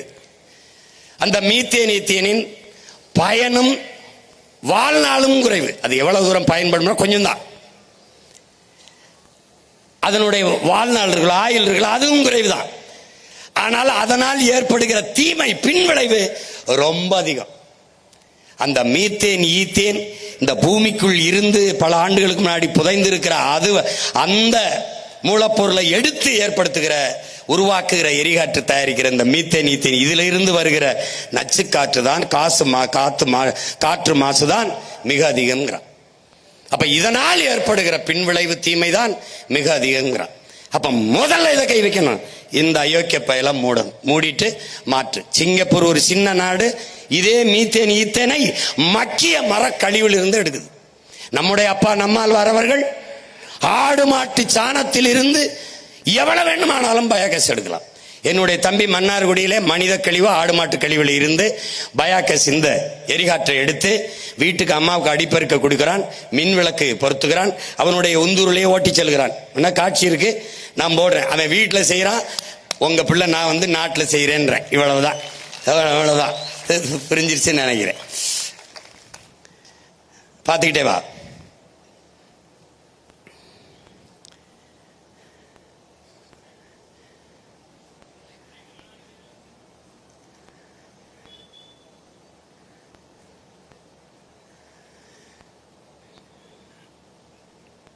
அது மிகப்பெரிய பேரழிவை ஏற்படுத்தும்.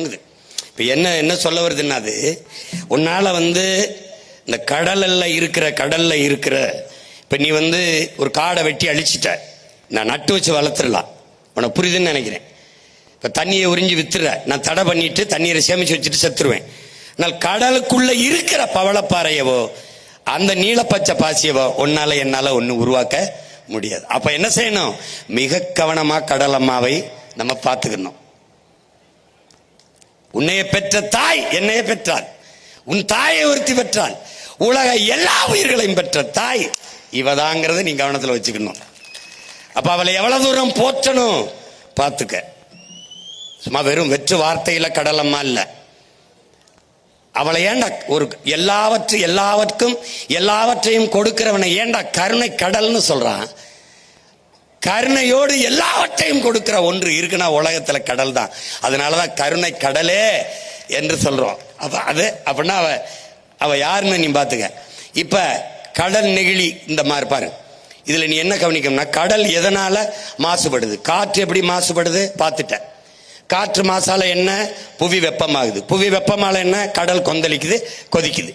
இப்ப இது என்ன, கடல் நெகிழி மாசு. இப்ப இந்த நெகிழிங்கிறது என்ன நீ பாக்குற, இதை நெகிழி ஆங்கிலத்தில் பாலித்தீன்கிறோம், பிளாஸ்டிக் குழைமம், தமிழ்ல குழைமம்.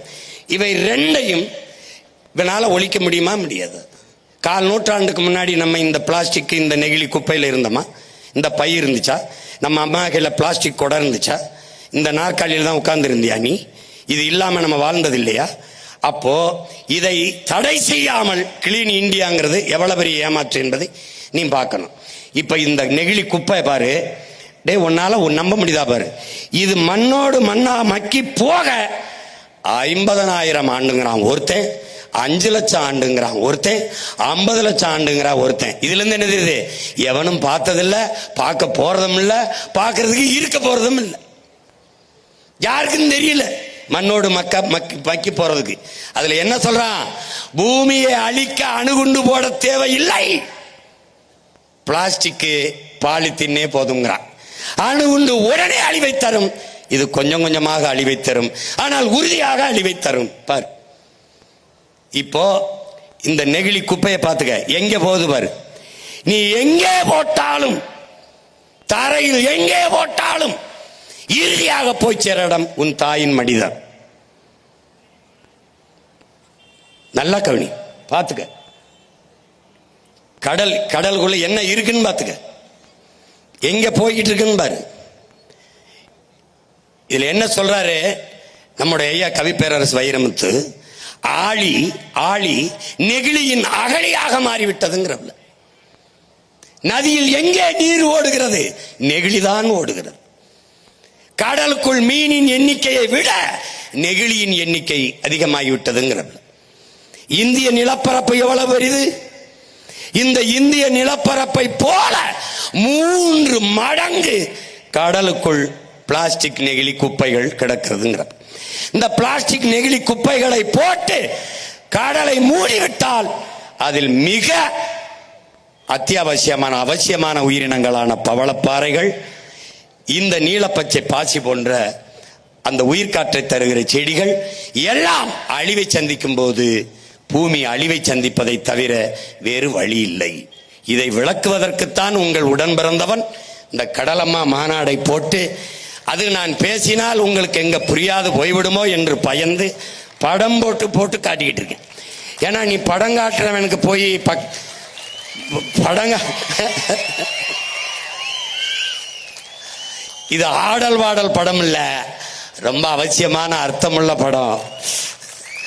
அதை பார்த்தா பாடையில போவ, இதை பார்த்தா பல்லாண்டு நல்லபடியா வாழ்வ. அதுக்கு தான் இதை இப்படி போட்டு போட்டு காட்டுறேன். பார்த்துக்க பார்த்துக்க.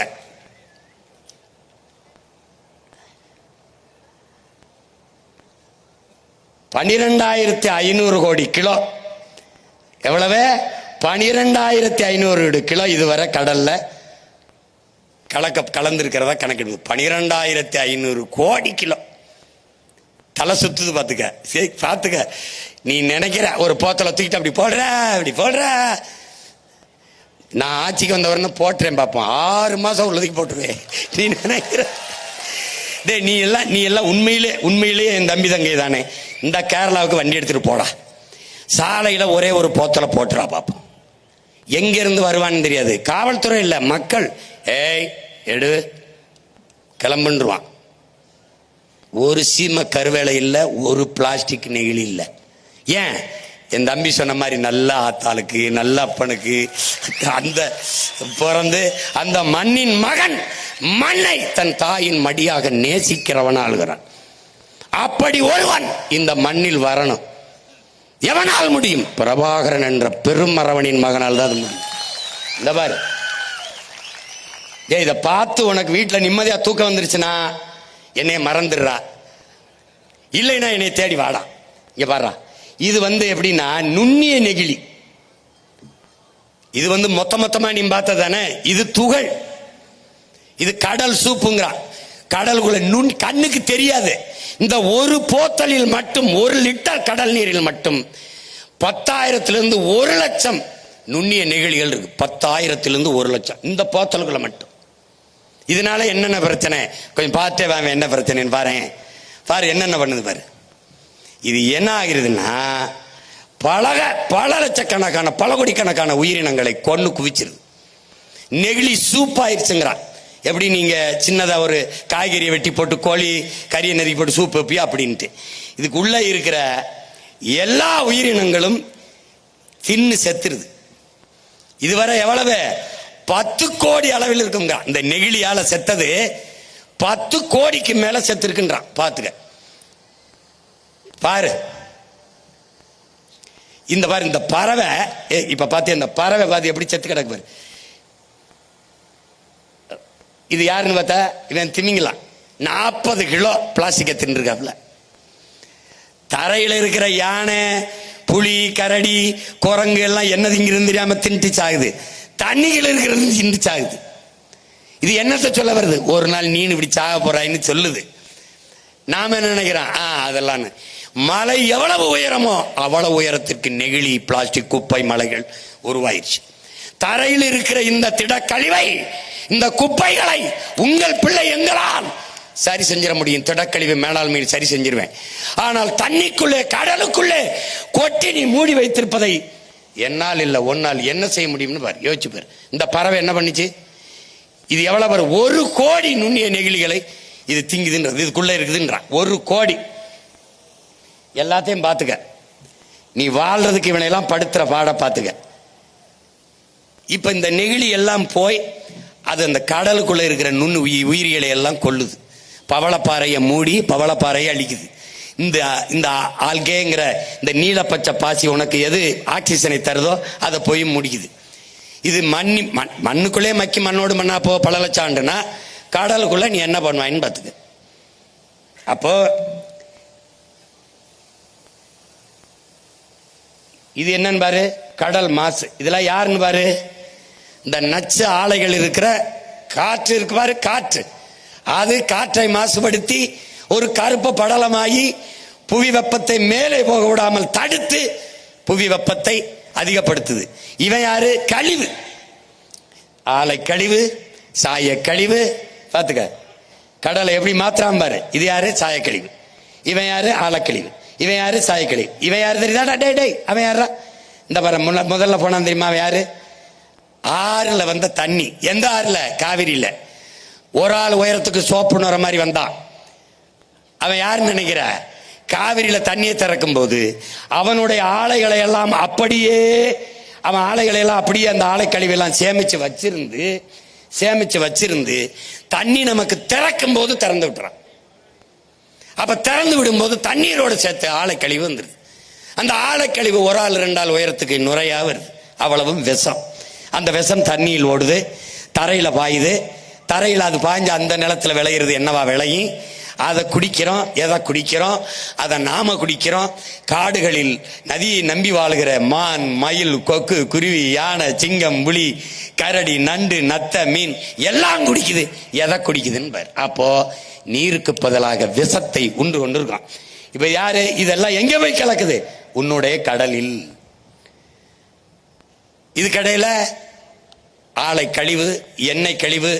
ஒரு தடவை உங்களுக்கு எண்ணூர்ல என் தங்கச்சிக்கு தெரியும் நினைக்கிறேன், எண்ணூர்ல எண்ணெய் கொட்டிடுச்சு.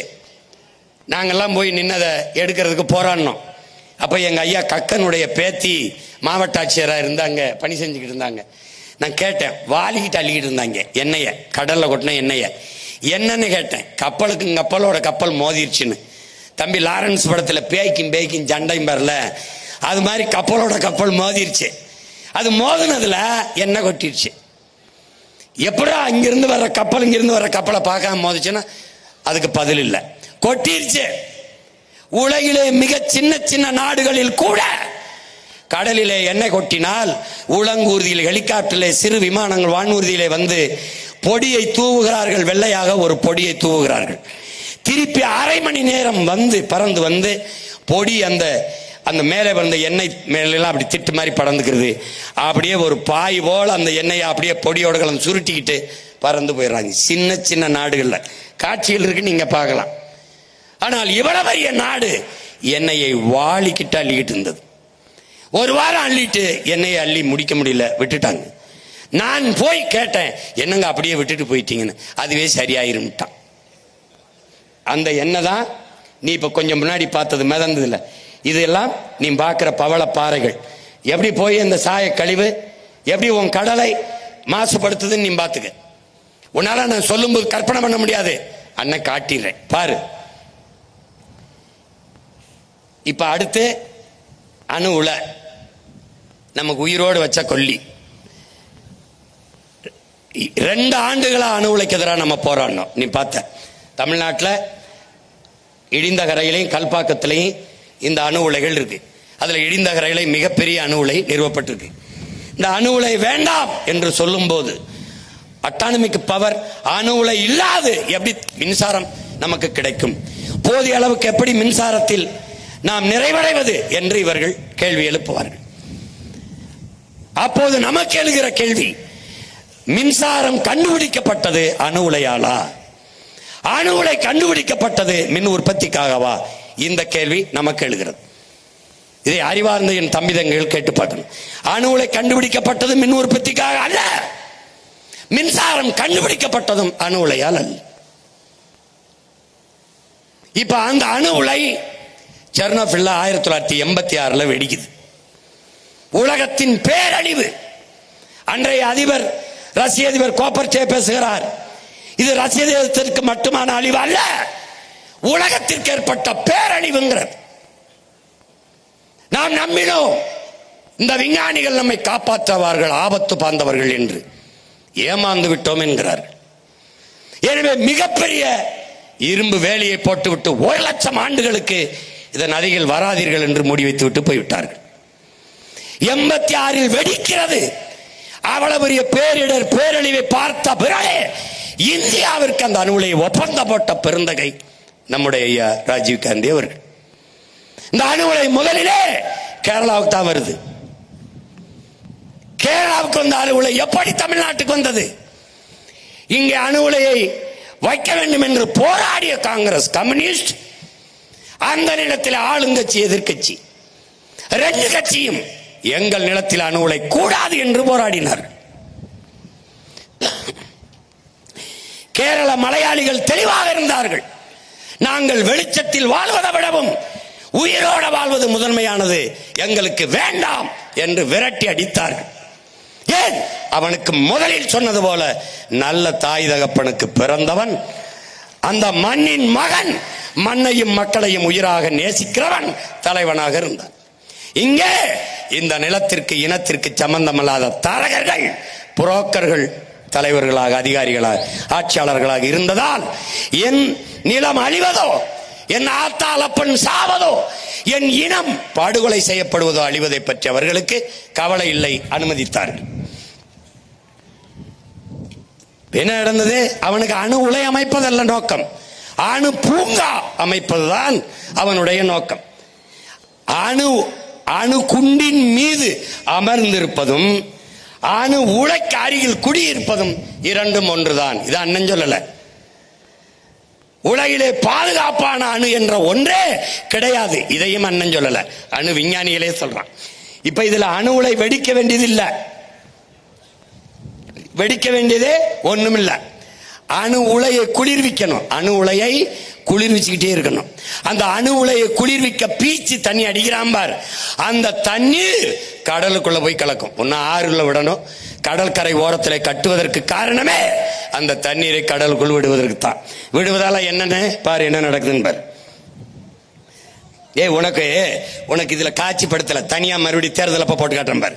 இந்த அணு உலையை பீச்சி அடிக்கிற தண்ணீர் இப்படி தரையில பட்டுச்சுன்னு வச்சுக்கடா, அதுல ஒரு புல்லு முளைக்கும். அந்த புல்லை மாடு மேயும். அந்த மாடு மெஞ்சோட மாட்டுல இருந்து பால் வருது.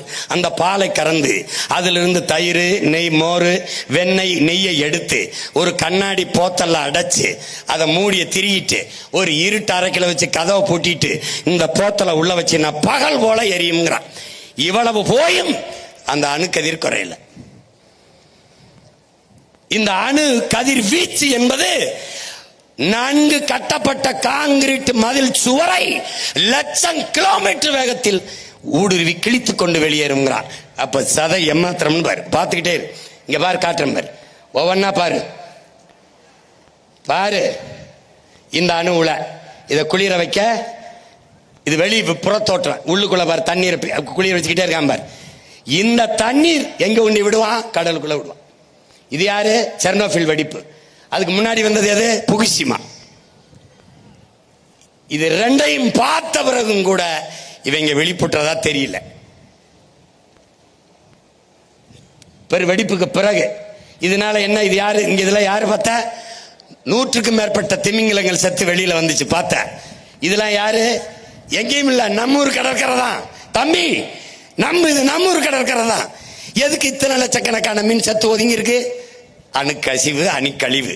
நீ நச்ச உள்ள விட்ட, அது தின்னுட்டு அது பொதுவாரு வாழ முடியல, வெளியில வந்து கிடக்குவாரு, செத்து கிடக்குவாரு. பாரு எப்படி செத்து மிதக்குது பாரு. அது செத்து மிதக்குது உடனே விஷத்தை. நீ இதே மீனை கொஞ்சம் கொஞ்சமா தின்னு கொஞ்ச நாளைக்கு அப்புறம் சாவ. ஏன்? அங்க போகுது, நஞ்சு போகுது. இதை தடுக்கணும். எப்போ? உன் பிள்ளை என்னைக்கு வர்றானோ அன்னைக்குதான் இது தடுக்கப்படும். பாரு இப்ப பாரு, இதெல்லாம் தெரிஞ்சுக்காம நீ எனக்கு ஓட்டு போட்டு ஒன்றும் பயன் இல்லை. தெரிஞ்சுக்க போட்டா போடு, போல என்ன போய் எவனுக்கோ போடு. இது தெரிஞ்சுக்கிட்டு இல்ல அண்ணன் வந்தா தான் நாடு மக்களும் நல்லா இருக்கும்னா என்னை நாடு, என்னை தேடு, என்னுடைய விவசாயிக்கு ஒரு ஓட்ட போடு. புரியுதா? ஆனால் நான் செய்வது என் பிறவி கடமையை செய்றேன். நான் இந்த இனத்தில் உன்னோட பிறந்துட்டேன், உன்னை விட்டு போக முடியல, அதனால செய்றேன். ஏன்? எனக்கு முன்னவன், என் ரத்தவன், என் தலைவன் இந்த பணியை செஞ்சான். அவனுக்கு முன்னவர்கள் செய்தார்கள். இதை நான் எனக்கும் பின்னவர்கள் செய்வார்கள், வெல்வோம், இதெல்லாம் சரி பண்ணுவோம். பாரு இப்ப இது என்ன, இப்ப என்னன்னு பாரு, இது யாருன்னு பாரு. இப்ப அந்த கசிவு உள்ள போய், சாயக்கழிவு ஆழக்கழிவு உள்ள போய், இந்த நச்சு எல்லாம் போய் எப்படி கடல்வாழ் உயிரினங்கள் செத்து ஒதுங்குன்னு பாக்குற. 30 விழுக்காட்டு உணவை நிறைவு செய்வதவன் யார்? அவன் தான். அவன் ஏன் இப்படி செத்து போனமானா அதை பத்தி பேச மாட்டான். இப்ப நான் பேசணும், கவனமாறு. இது யாரு? அணு கழிவு, பல ஆயிரக்கணக்கான டன் எடையுள்ள அணுக்கழிவு. இந்த அணுக்கழிவை பூமிக்குள்ள புதைக்கணும், புதைச்சு வைக்கணும். எப்படி? இந்த உலையப்பாரு, இது என்னன்னு பாருதியா, இங்க பாரு. நன்கு கட்டப்பட்ட அந்த அலுமினிய தகடுக்குள்ள அப்படி கொட்டி மேல ஒரு தகடை வச்சு வெல்டிங் வச்சு அப்படி பலாயிரம் அடி பூமியை தோண்டி அதுக்குள்ள போட்டு புதைச்சு மூடணும். அப்படி மூடி வைக்கிற இந்த அணுக்கழிவு 50,000 ஆண்டுகளுக்கு அதன் வீச்சு குறையாதுங்கிறான். எப்படா பூமிக்குள்ள வெல்டு வச்சிருக்கான் பாரு, இதை ஆழ குழி தோண்டி புதைத்தும் 50,000 ஆண்டுகளுக்கு அதன் வீச்சு குறையாதுங்கிறான். ஒருவேளை நாமெல்லாம் செத்த பிறகு, இன்னைக்கு 2800 ஆண்டுக்கு முன்னாடி இங்க வாழ்ந்திருக்கான் தமிழன்னு தோன்றான் பாரு கீழடியில, அப்படி தோண்டினான்னு வச்சுக்க என்ன ஆகும்னு யோசிச்சுக்க. இப்ப இந்த அணுக்கழிவை இங்கே புதைக்காதை என்று இந்த நிலத்தில் நின்று போராடிய ஒரே மகன் ஓ அண்ணன், நான் ஒருத்தன் தான். இதே தூத்துக்குடியில் வந்து போறான், இங்க இருக்கிறான். எவனும் ஆயுதரகல. ஏன்? எவனுக்கு இதை பத்தி தெரியல, அவனுக்கு தேவையும் இல்லை.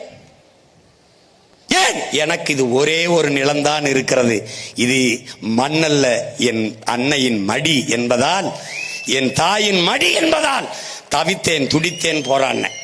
இங்க வைக்க கூடாது என்றும் போராடினவன இந்திய ஒன்றிய அரசு கர்நாடகாவில் இருக்கிற கோலார், அங்க தங்கவே இல்லை, வேலை இல்லை, அங்க தோண்டப்பட்ட அந்த பகுதியில் புதைக்கலாம் என்று முடிவெடுக்கல, கருத்து சொல்லிச்சு.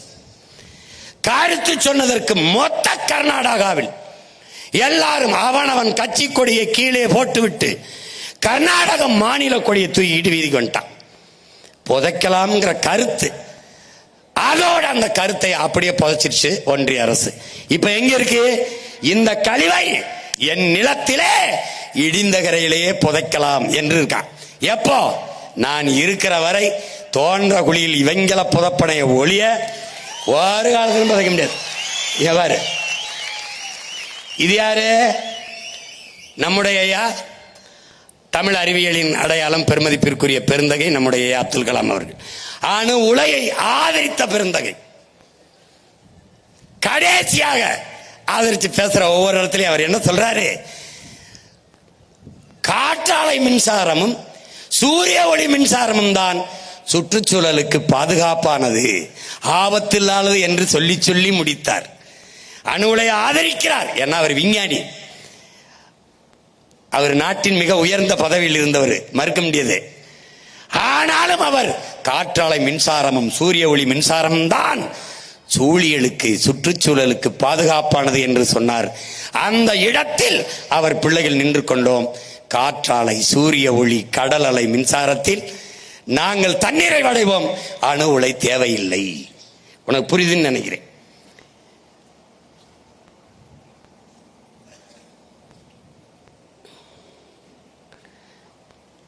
இவன் அடுத்த ஐட்டக்காரன். இங்க பாரு,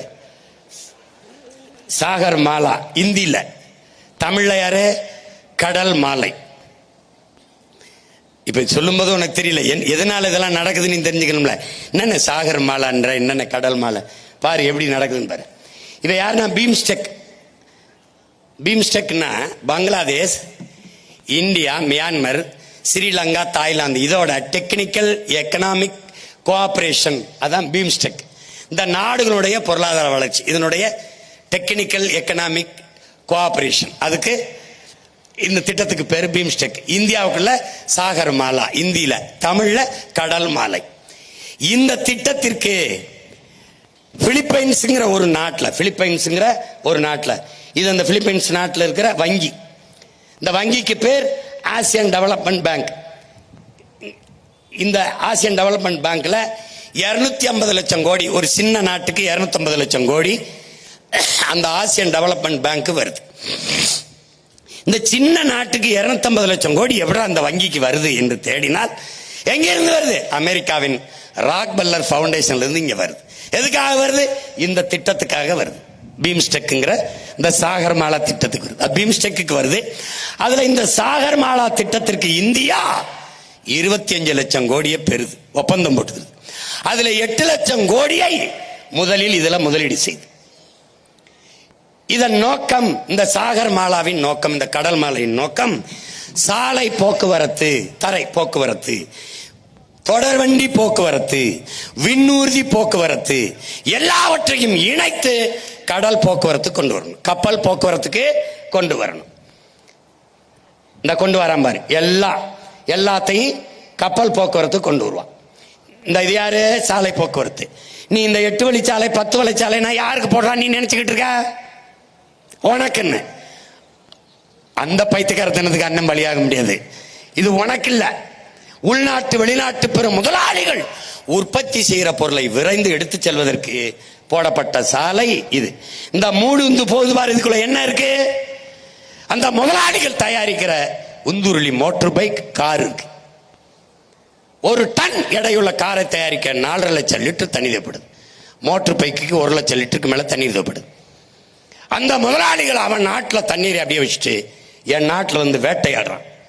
வேட்டையாடி உற்பத்தி செய்கிற பொருளுக்கு விரைந்து எடுத்து செல்ல இந்த சாலை போக்குவரத்து பயன்படலை, விண்ணூர்தி போக்குவரத்து பயன்படலை, தொடர்வண்டி போக்குவரத்து பயன்படலை. அதனால கப்பல் போக்குவரத்துக்கு வந்துடலாம். இந்த பார் கண்டெய்னர் எங்க ஏத்துறான் பார் ராஜா, பாத்துக்க. ஏற்கனவே இங்க சென்னை துறைமுகம், இதுல 38 விழுக்காடு தான் வேலை நடக்குது. அடுத்து நம்ம தாத்தா காமராஜர் பேர்ல இருக்கிறதுல 58 விழுக்காடு வேலை நடக்குது. அடுத்து நம்ம பாட்டன் வாவு சிதம்பரனார் பேர்ல இருக்கிறதுல 55 விழுக்காடு தான் அந்த துறைமுகத்தில் வேலை நடக்குது. நல்லா கவனிச்சுக்க. 3 இயற்கை துறைமுகங்கள் நமக்கு இருக்கு. அதுலயே 38, 58, 55 விழுக்காடு தான் வேலை நடக்குது. எந்த இடத்திலையும் ஏற்றுமதி ஆகாமல் பொருட்களோ இறக்குமதி ஆகாமல் பொருட்களோ தேங்கி நிக்கல. அப்ப புதிதாக துறைமுகம் எதுக்கு பதில் இல்லை. இப்ப என்ன நடக்குது? இந்த LNT 330 ஏக்கர்ல இந்த துறைமுகத்தை வச்சிருக்கான், எடுத்திருக்கான் லீஸுக்கு. இதை விரிவாக்க புதுசா ஒண்ணு தொடங்க முடியாது, விரிவாக்கம் செய்து கொள்ளலாம். யார்கிட்ட ஒப்பந்தம்? அன்னைக்கு இருந்த முதல்வர் ஐயா கருணாநிதி அவர்கள் அதானி குழுமத்துக்கு இந்த ஒப்பந்தத்தை கொடுக்கிறார்.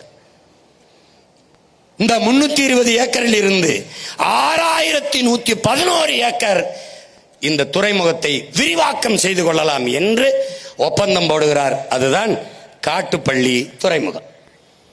இங்க பார், இவன் எதுக்குடா இவ்வளவு பெரிய துறைமுகம் நீ கேட்டால் உன்னிடத்தில் சொல்வார்கள் ஏற்றுமதி செய்வோம் இறக்குமதி செய்வோம் என்பார்கள். அடுத்த கேள்வி நம்ம என்ன கேட்போம்? எதை ஏற்றுமதி செய்வீர்கள், எதை இறக்குமதி செய்வீர்கள்? என் நாட்டின் என் நிலத்தின் வளத்தை எல்லாம் ஏற்றுமதி செய்வார்கள். பாரு, மீத்தேனு, ஈத்தேனு, நிலக்கரி எல்லாவற்றையும் ஏற்றுமதி செய்வார்கள். எதை இறக்குமதி செய்வார்கள்? காரு ஏற்றுமதி, இங்க முட்டை ஏற்றுமதி. எதை இறக்குமதி? வெங்காயம், பருப்பு. இந்த வெங்காயம் பருப்பை கூட நமக்கு விளைய வச்சு தர முடியாத பருப்புக்கிட்டையும் வெங்காயத்துக்கிட்டையும் நாட்டை கொடுத்துட்டு நீ இப்ப பொங்கலுக்கு 3000 தருவேன், போய் ரேஷன் கடையில் மண்டியை போட்டுக்கிட்டு நில்லு. 1 முளை கரும்பு தருவானா, அப்படியே 1 முளை கயிறு தருவான், வாங்கி தூக்கில் போட்டு தொங்கு. பாரா வெங்காயம் பருப்பு இறங்குதுரா. எப்படி? இப்ப எதுக்காக இந்த காட்டுப்பள்ளி துறைமுகம் புரியுது. அது போக ஏற்கனவே கொச்சின்ல இருக்கு, திருவனந்தபுரத்தில் இயற்கை துறைமுகம் இருக்கு. அது போக விழிஞத்தில் 8000 கோடிக்கு முதல்ல அந்த அதானி துறைமுகம் கட்டுறாப்ல. அந்த துறைமுகத்துக்கு 80 லட்சம் டன் கற்களை கொட்டி மேவனம். அந்த 80 லட்சம் டன் கற்கள் என் நிலம் கன்னியாகுமரியிலிருந்து வெட்டி எடுத்துட்டு போகப்படுது. அவன் ஊர்ல மலை இருக்கா? இருக்கு. எந்த மலை? இதே மேற்கு தொடர்ச்சி மலையின் தொடக்கம் அங்கதான். அவன் மலையை வெட்டாம ஏன் மலையை வெட்டான்? அதே சேம் டயலாக் தான். நல்லா ஆத்தாளுக்கு அப்பனுக்கும் உனக்கு புரியுதுன்னு நினைக்கிறேன். டேய், சிற்றணையில 4 மரத்தை வெட்டி தூர்வாரிக்கிற அனுமதிக்காத. அவன் மரத்தை வெட்டினால் நட்டு வளர்க்கலாம், அனுமதிக்கல. மலையை வெட்டினால் ஒன்றும் செய்ய முடியாது. வெட்ட அனுமதிக்கிறா யார்? இவன். ஏன்? அவன் மலை இல்லை, எனக்கு மலை இல்லை, என் தாயின் முலை, அதனால நான் கதறேன். அவன் சிரிக்கிறான். புரியுதா? நினைக்க புரியுதா? இப்ப இந்த கன்னியாகுமரியில் தோண்டின பள்ளத்தை ஏன் அப்படியே வச்சிருக்கேன்? எவன் அந்த கற்குவாரியில தோண்டினானோ அவனையெல்லாம் அங்க போட்டு மூடுறதுக்கு தான் வச்சிருக்கேன். புரியுதா? அதான் அந்த இடத்துல இப்ப காட்டுப்பள்ளியில 6011 ஏக்கர்ல செயற்கை துறைமுகத்தை கட்டினால் மறுபடியும் அந்த கடற்பரப்பை மூட என் மலையை வெட்டுவான். செயற்கையா கற்களை கொட்டி மூடுவான். பல கோடிக்கணக்கான நுண்ணுயிர்கள் சாகும். அங்கே என் கடல் சிதைத்து அழிக்கப்படும். கடல் என்பது கடல் அல்ல, என் தாயின் மடி என்பதை தமிழ் இளம் தம்பி தங்கைகள் புரிந்து கொள்ளும். எதற்கு துறைமுகத்தை எதுக்குறா? எதற்கு இதை எதுக்குறா? இதெல்லாம் வளர்ச்சிக்கு எதிரே பைத்தியக்காரா. ஏற்கனவே இருக்கிற துறைமுகத்திலே பணி நடக்கல, 50 விழுக்காடு தான் நடக்கிறது. பிறகு எதற்காக 6111 ஏக்கர்ல தனியார் முதலாளி கட்டுகிறார்? அதான் கேள்வி. எதற்காக? முதலாளிகளின் வேட்டைக்காக. சாகர்மாலா என்கிற கடல் மாலை. அதனால் கடற்கரை ஓரங்களில் வாழ்கிற என் மீனவ சொந்தங்களை வெளியேற்றான். விரைந்து செல்ல சாலை போட 12 காலமாக வாழ்கிற பூர்வ குடிகளை வெளியேற்றான்.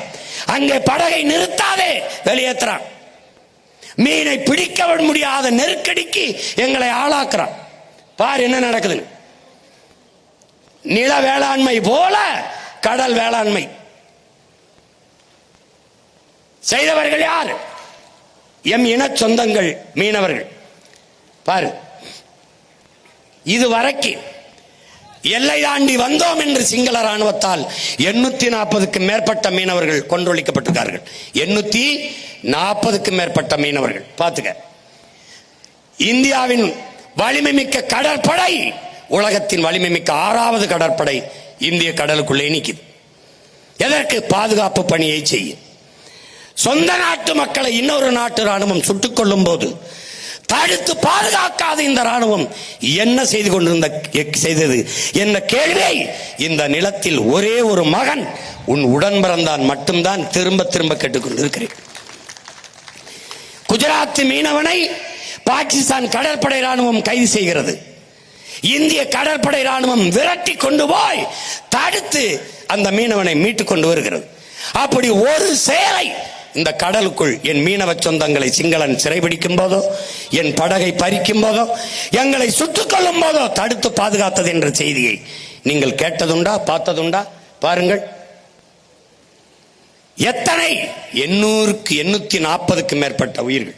இந்த காட்சியை பாருங்கள். என் உடன் பிறந்தார்களே, 12 நம் உடன் பிறந்தார்களே, நம் அண்ணன் தம்பிகளை ஒரே சங்கிலியில் பூட்டி இழுத்துக் கொண்டு போய் எவ்வளவு அவமதிக்கிறான் என்பதை நீங்கள் பாருங்கள். எவ்வளவு 12 பேரை இங்கே பாருங்கள். மொட்டை அடிக்கிறான்.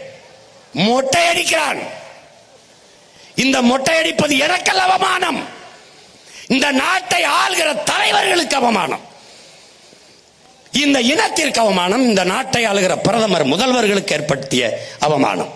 உன் நாட்டின் குடிமகனை இன்னொரு நாடு தலைமுடியை வலித்து அவமதிக்குது என்றால் அது உங்களுக்கான அவமதிப்பு இல்லையா? இந்த நாட்டுக்கான அவமதிப்பு இல்லையா? அறிவார்ந்த தமிழ் சமூக மக்கள் சிந்திங்க. இந்த படகை பறித்து கொண்டு போய் பல லட்சக்கணக்கான அந்த விலை மதிப்புள்ள இந்த படகை பறித்து கொண்டு என் மக்களின் வாழ்வாதாரமாக இருக்கிற இந்த படகை பறித்து கொண்டு போய் அரசுடைமாக்கி ஏலம் விடுகிறது சிங்கள அரசு. இன்னும் எத்தனை காலத்திற்கு எங்களை சிறைப்படுத்தி எல்லை தாண்டி வருகிறான். ஏதோ மீனவர்கள் எம் இன சொந்தங்கள் சிங்களர்கள் கடற்பரப்பில் மீனை திருட வந்தது போல திரும்ப திரும்ப அந்த குற்றச்சாட்டை வைத்து எங்களை சிறைபிடித்துக் கொண்டே இருக்கிறார்கள். இது இந்திய கடற்படை. இங்கே பாருங்கள், இது சென்னை மெரினா கடற்கரையில் இந்த விண்வெளியில் வித்தை காட்டுகிறது இந்திய ராணுவம். தன்னுடைய வானூர்தி வலிமையை காட்டுது, விண்படை வலிமையை அப்படியே குட்டிக்காரன் அடிக்குது, வித்தை காட்டுது. இதையெல்லாம் 15 நாளுக்கு ஒரு தடவை கடலுக்குள்ள காட்டியிருந்தால் சிங்களன் எங்களை தொட பயந்திருப்பான். இந்த விண்வெளி வித்தையில 15 பேர் செத்து போனான். அந்த செத்தவனுக்கு 1 ரூபா காசு கொடுக்கல. புரியுதா? இந்த வித்தையை பாரு எப்படி டைவ் அடிக்குதுன்னு பாரு. அடே பாரு, அடிக்குது பாரு. இதெல்லாம் நல்லா காட்டும்டா. எப்படி வித்தை காட்டுது பாரு. எப்படி இவ்வளவு இவ்வளவு வலிமையை வச்சுக்கிட்டு சொந்த நாட்டு மக்கள் அவன் கைது பண்றான், சிறை பிடிக்கிறான், வேடிக்கை பார்க்குது. எப்படி? அப்போ குரங்கணியில தீ பிடிச்சி செத்தான் இந்த வித்தக்காரன் வரல. இங்க பாரு, ஓகி புயல்ல மிதக்கிறவன் யாருன்னு வர்றா, 200 பேர் செத்து மிதந்தோம், காப்பாத்த வரல இந்த கடற்படை. செத்து போன பிணத்தையாவது எடுத்து கொடு, நாங்க எங்க முறைப்படி மரியாதையோட அடக்கம் பண்ணிக்கிறோம். அப்பவும் வரல. ஏன்? செத்தவன் தமிழன் வரல. இப்ப எனக்கு என்ன வழி இருக்கு? கடைசியா என் கடலை, இந்த கப்பல் நிக்குதுரா, என் கடலை காப்பாத்த அல்ல, என் கடலோடி மக்களை, என் மீனவ மக்களை காப்பாத்த அல்ல. நீ நன்றாக தெரிந்து கொள், 840 மீனவன் கொல்லப்பட்டிருக்கான், இத்தனை பேர் சிறைபிடிக்கப்பட்டிருக்கான். ஒரே ஒரு மகன் எங்கள் தலைவன் தமிழீழ மண்ணிலே தன் படையோடு நிற்கிற போது ஒரு மீனவனை சிங்களம் தொடல. அப்ப யார்? என் இனத்தின் குல தெய்வமடா என் தலைவன் பிரபாகரன், என் இனத்தின் காவலாரன், காவல் தெய்வம் என்பதை தமிழ் இளம் தலைமுறை புரிஞ்சுக்கணும். இப்ப அவன் இல்ல, தொட்டு தொட்டு பாக்குறான், எழுதி வச்சுக்க, அவன் பிள்ளை இங்க நிக்கிற ஒரு நாள் இதே ஆட்டத்தை நான் காட்டுவேன் உனக்கு, இதே ஆட்டத்தை நான் காட்டுவேன். தம்பி போடு, என்னாச்சு?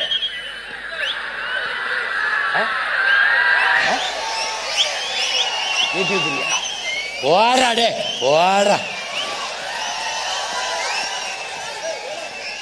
போடு போடு.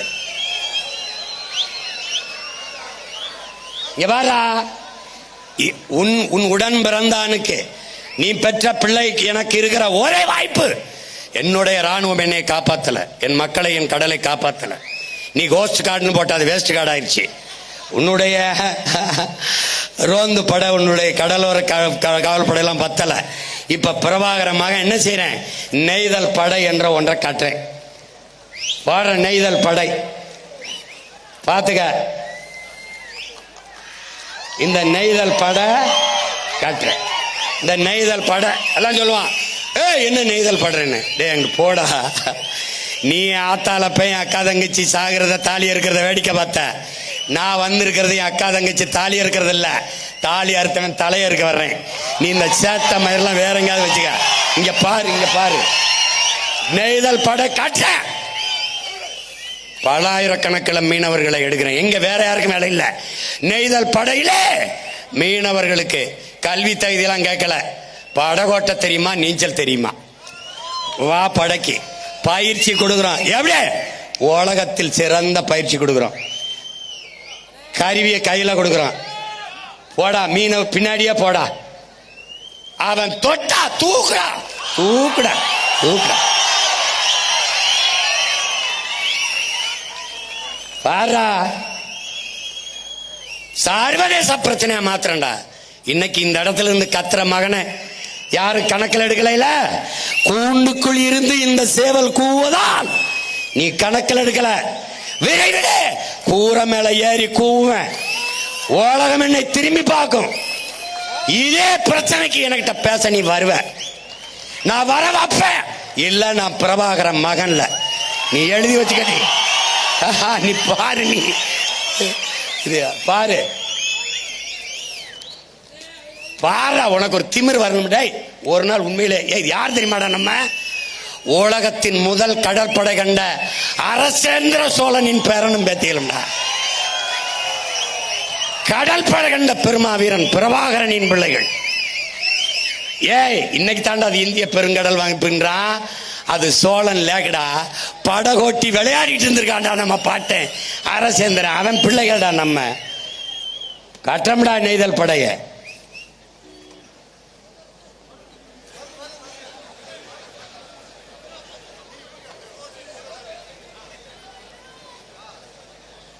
கட்டம். இப்ப என்ன தெரியுமா? அம்மாவோட கொஞ்சம் பேசிக்கிறேன். அம்மா, எங்கள் கடல் அம்மா, உன் பிள்ளைகள் எங்களின் பிழை பொறுப்பாயா தாயே? பிழை பொறுப்பாயா? நீ எங்களுக்கு உப்பு தந்தாய், உணவு தந்தாய், உயிர் காற்றாய், மூச்சும் தந்தாய். உப்பிட்டவரை உள்ளளவு நினை என்றோம், உப்பிட்டு உணவு தந்த உயிர் தந்த உன்னை உயிராக போற்ற மறந்தோம் அம்மா, மன்னிப்பாயா மன்னிப்பாயா.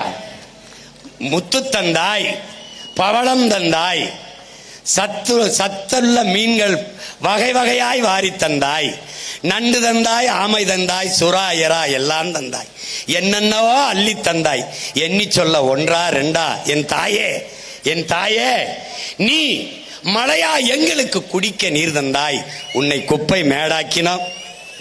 குளிக்க நீர் தந்தாய், நாங்கள் குளித்தோம், உன்னை அழுக்காக்கினோம். என் அம்மா,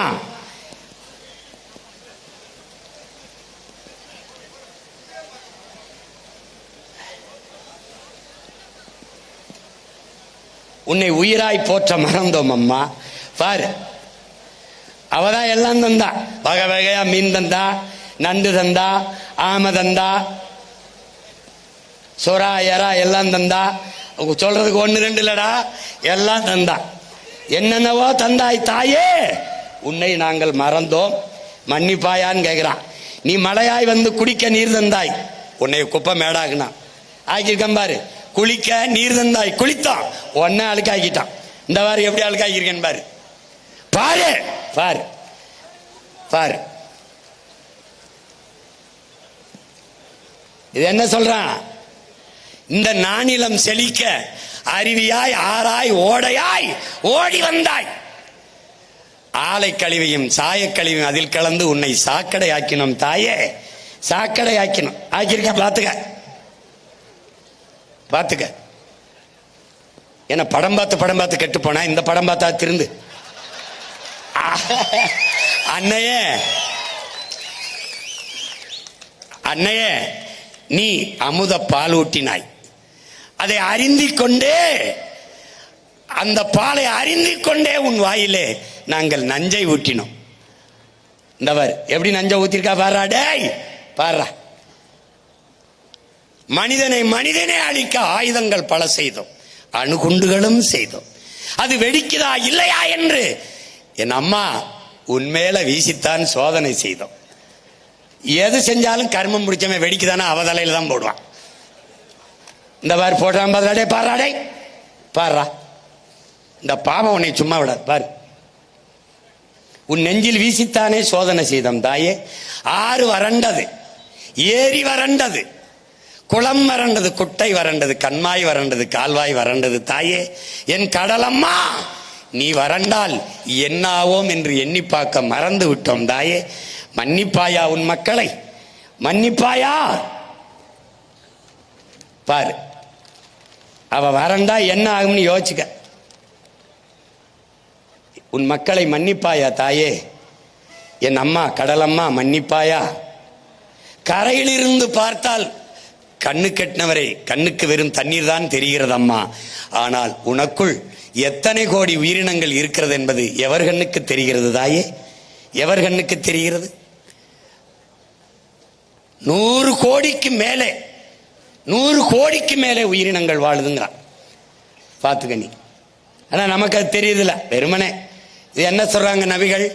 ஒரு அருளாளரை போல எல்லா வளங்களையும் அள்ளி தருகிறாய் எங்களுக்கென்று இறைதூதர் நபிகள் நாயகம் சொல்றார். ஒரு அருளாளரை போல கடல் நமக்கு. அதனாலதான் அதுக்கு பேர் என்ன? கருணை கடல்னு பேர். அடுத்து என்ன? கொந்தளிக்கிற அலை. அது இறைமகன் இயேசுவின் ஒற்றை சொல்லுக்கு கட்டுப்பட்டு அது நடந்து செல்ல பாதை கொடுக்குது. நடந்து செல்ல பாதை கொடுத்தவள். பிறகு நம்பிக்கையோடு ஆழ்கடலில் வலையை வீசு என்று தன் அருமை சீடன் சீமோனுக்கு தேவகுமாரன் சொன்னதை கேட்டு கருணை, இங்க பாரு, கணக்கில்லாத மீன்களை அள்ளித்தந்த கருணை மாதா நம்முடைய கடல் அன்னை. அன்று அன்று உன்னை கடந்து அமிழ்தத்தை எடுத்தான் எங்கள் பரந்தாமன். அன்று கடல் தாயே உன்னை கடந்த அமிழ்தத்தை எடுத்தான் எங்கள் பரந்தாமன். இன்று உன் நுரையீரலை குடைந்து இந்த பேராசை பேய்கள் மீத்தேன் ஈத்தேன் எடுத்து கெடுக்கிறார்கள் அம்மா. பார், கெடுக்கிறார்கள். அன்று உன்னை கடந்து சென்று உலகின் பல்வேறு நிலப்பரப்புகளை வென்று பேரரசை அமைத்தான் எங்கள் பெரும்பாட்டன் அரசேந்திரன். அவன் பேரன் எங்கள் தலைவன்.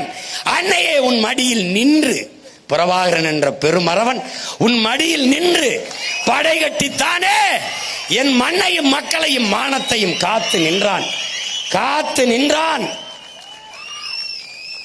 அவன் கடல் படை கண்டு நம்முடைய மண்ணையும் மானத்தையும் மக்களையும் காத்து நின்றான். தாயே, உன் அன்பு பிள்ளைகள் இன்று கரையோரம் நின்று அவன் பிள்ளைகள் உன் மக்கள் கரையோரம் நின்று கலங்கி நிற்கிறோம். தாயே, கலங்கி நிற்கிறோம். வள வேட்டைக்கு வெறிகொண்டு அலையும் இந்த வல்லாதிக்க வல்லூர்களிடம் இருந்து உன்னையும் இந்த மண்ணையும் காக்க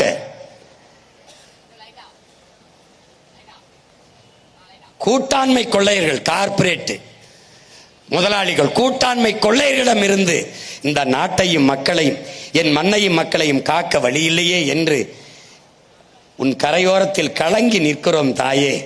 வழியில்லையே என்று கலங்கி தவித்து நிற்கிறோம் தாயே.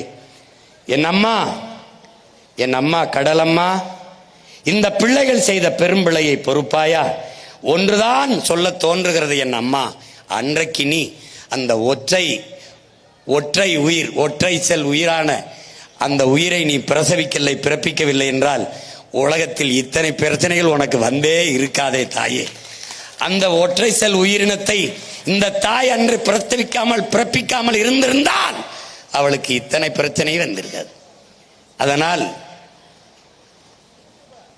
என் அம்மா கடலம்மா,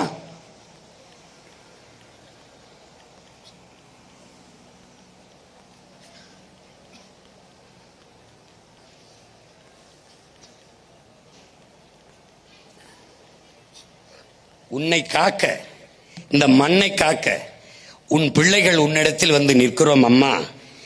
ஆதி நீயே, எங்கள் ஆழி தாயே. கடல் சூழ் உலகு காப்பதே அழகு என்று உன் பிள்ளைகள் உன் கரையில் நின்று கலங்கி நிற்கிறோம் அம்மா.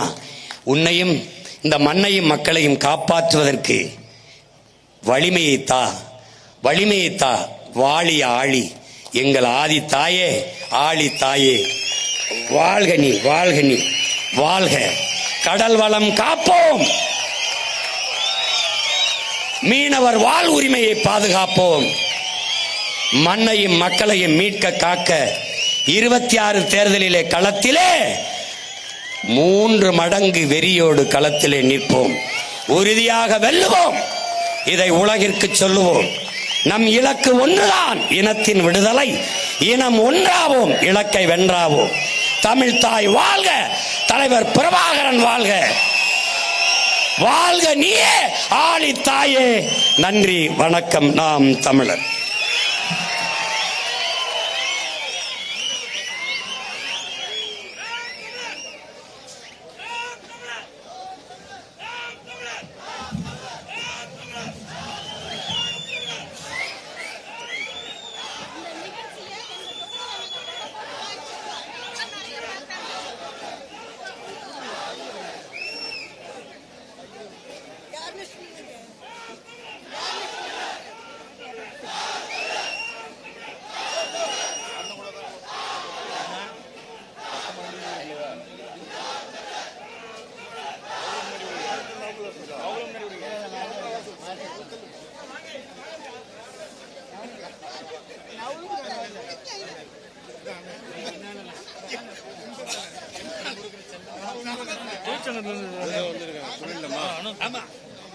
வணக்கம்.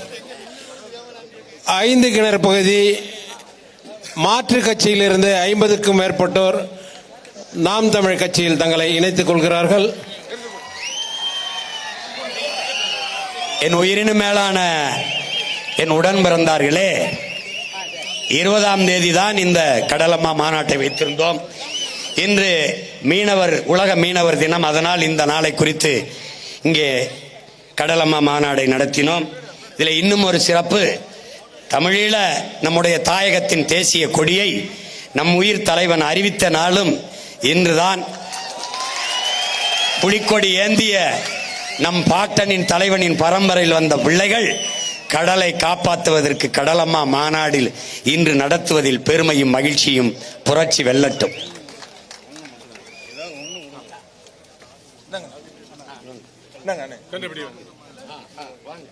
கொடுத்துட்டு அப்படியே கிளம்புங்க.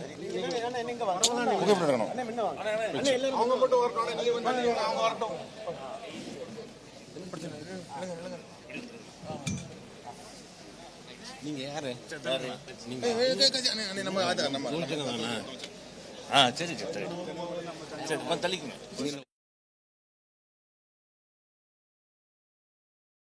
மட்டும் உறுப்பினர் அட்டை அண்ணன் வழங்கும். ஒருவருக்கு மட்டும்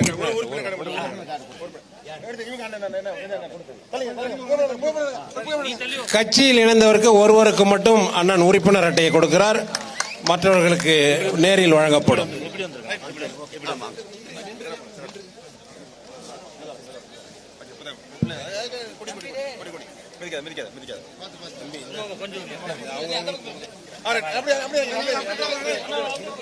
நடக்கவிருக்கிற 26 சட்டமன்ற தேர்தலிலே ராதாபுரத்திலே என்னுடைய அன்பு தம்பி தாமரை பாண்டியனுடைய துணைவியார் என் அன்பு கொழுந்தியால் அவர்கள் முனைவர் ராதாபுரம் தொகுதியிலே நாம் தமிழர் கட்சியின் சார்பாக போட்டியிடுகிறார்கள். அவருடைய வெற்றிக்கு என்னுடைய வாழ்த்துக்கள். மற்ற தொகுதி வேட்பாளர்களை என்னுடைய வீர பெரும்பாட்டியார் வேலு நாச்சியார் நினைவு போற்றும் கூட்டத்தில் அறிவிக்கிறேன். நன்றி, வணக்கம்.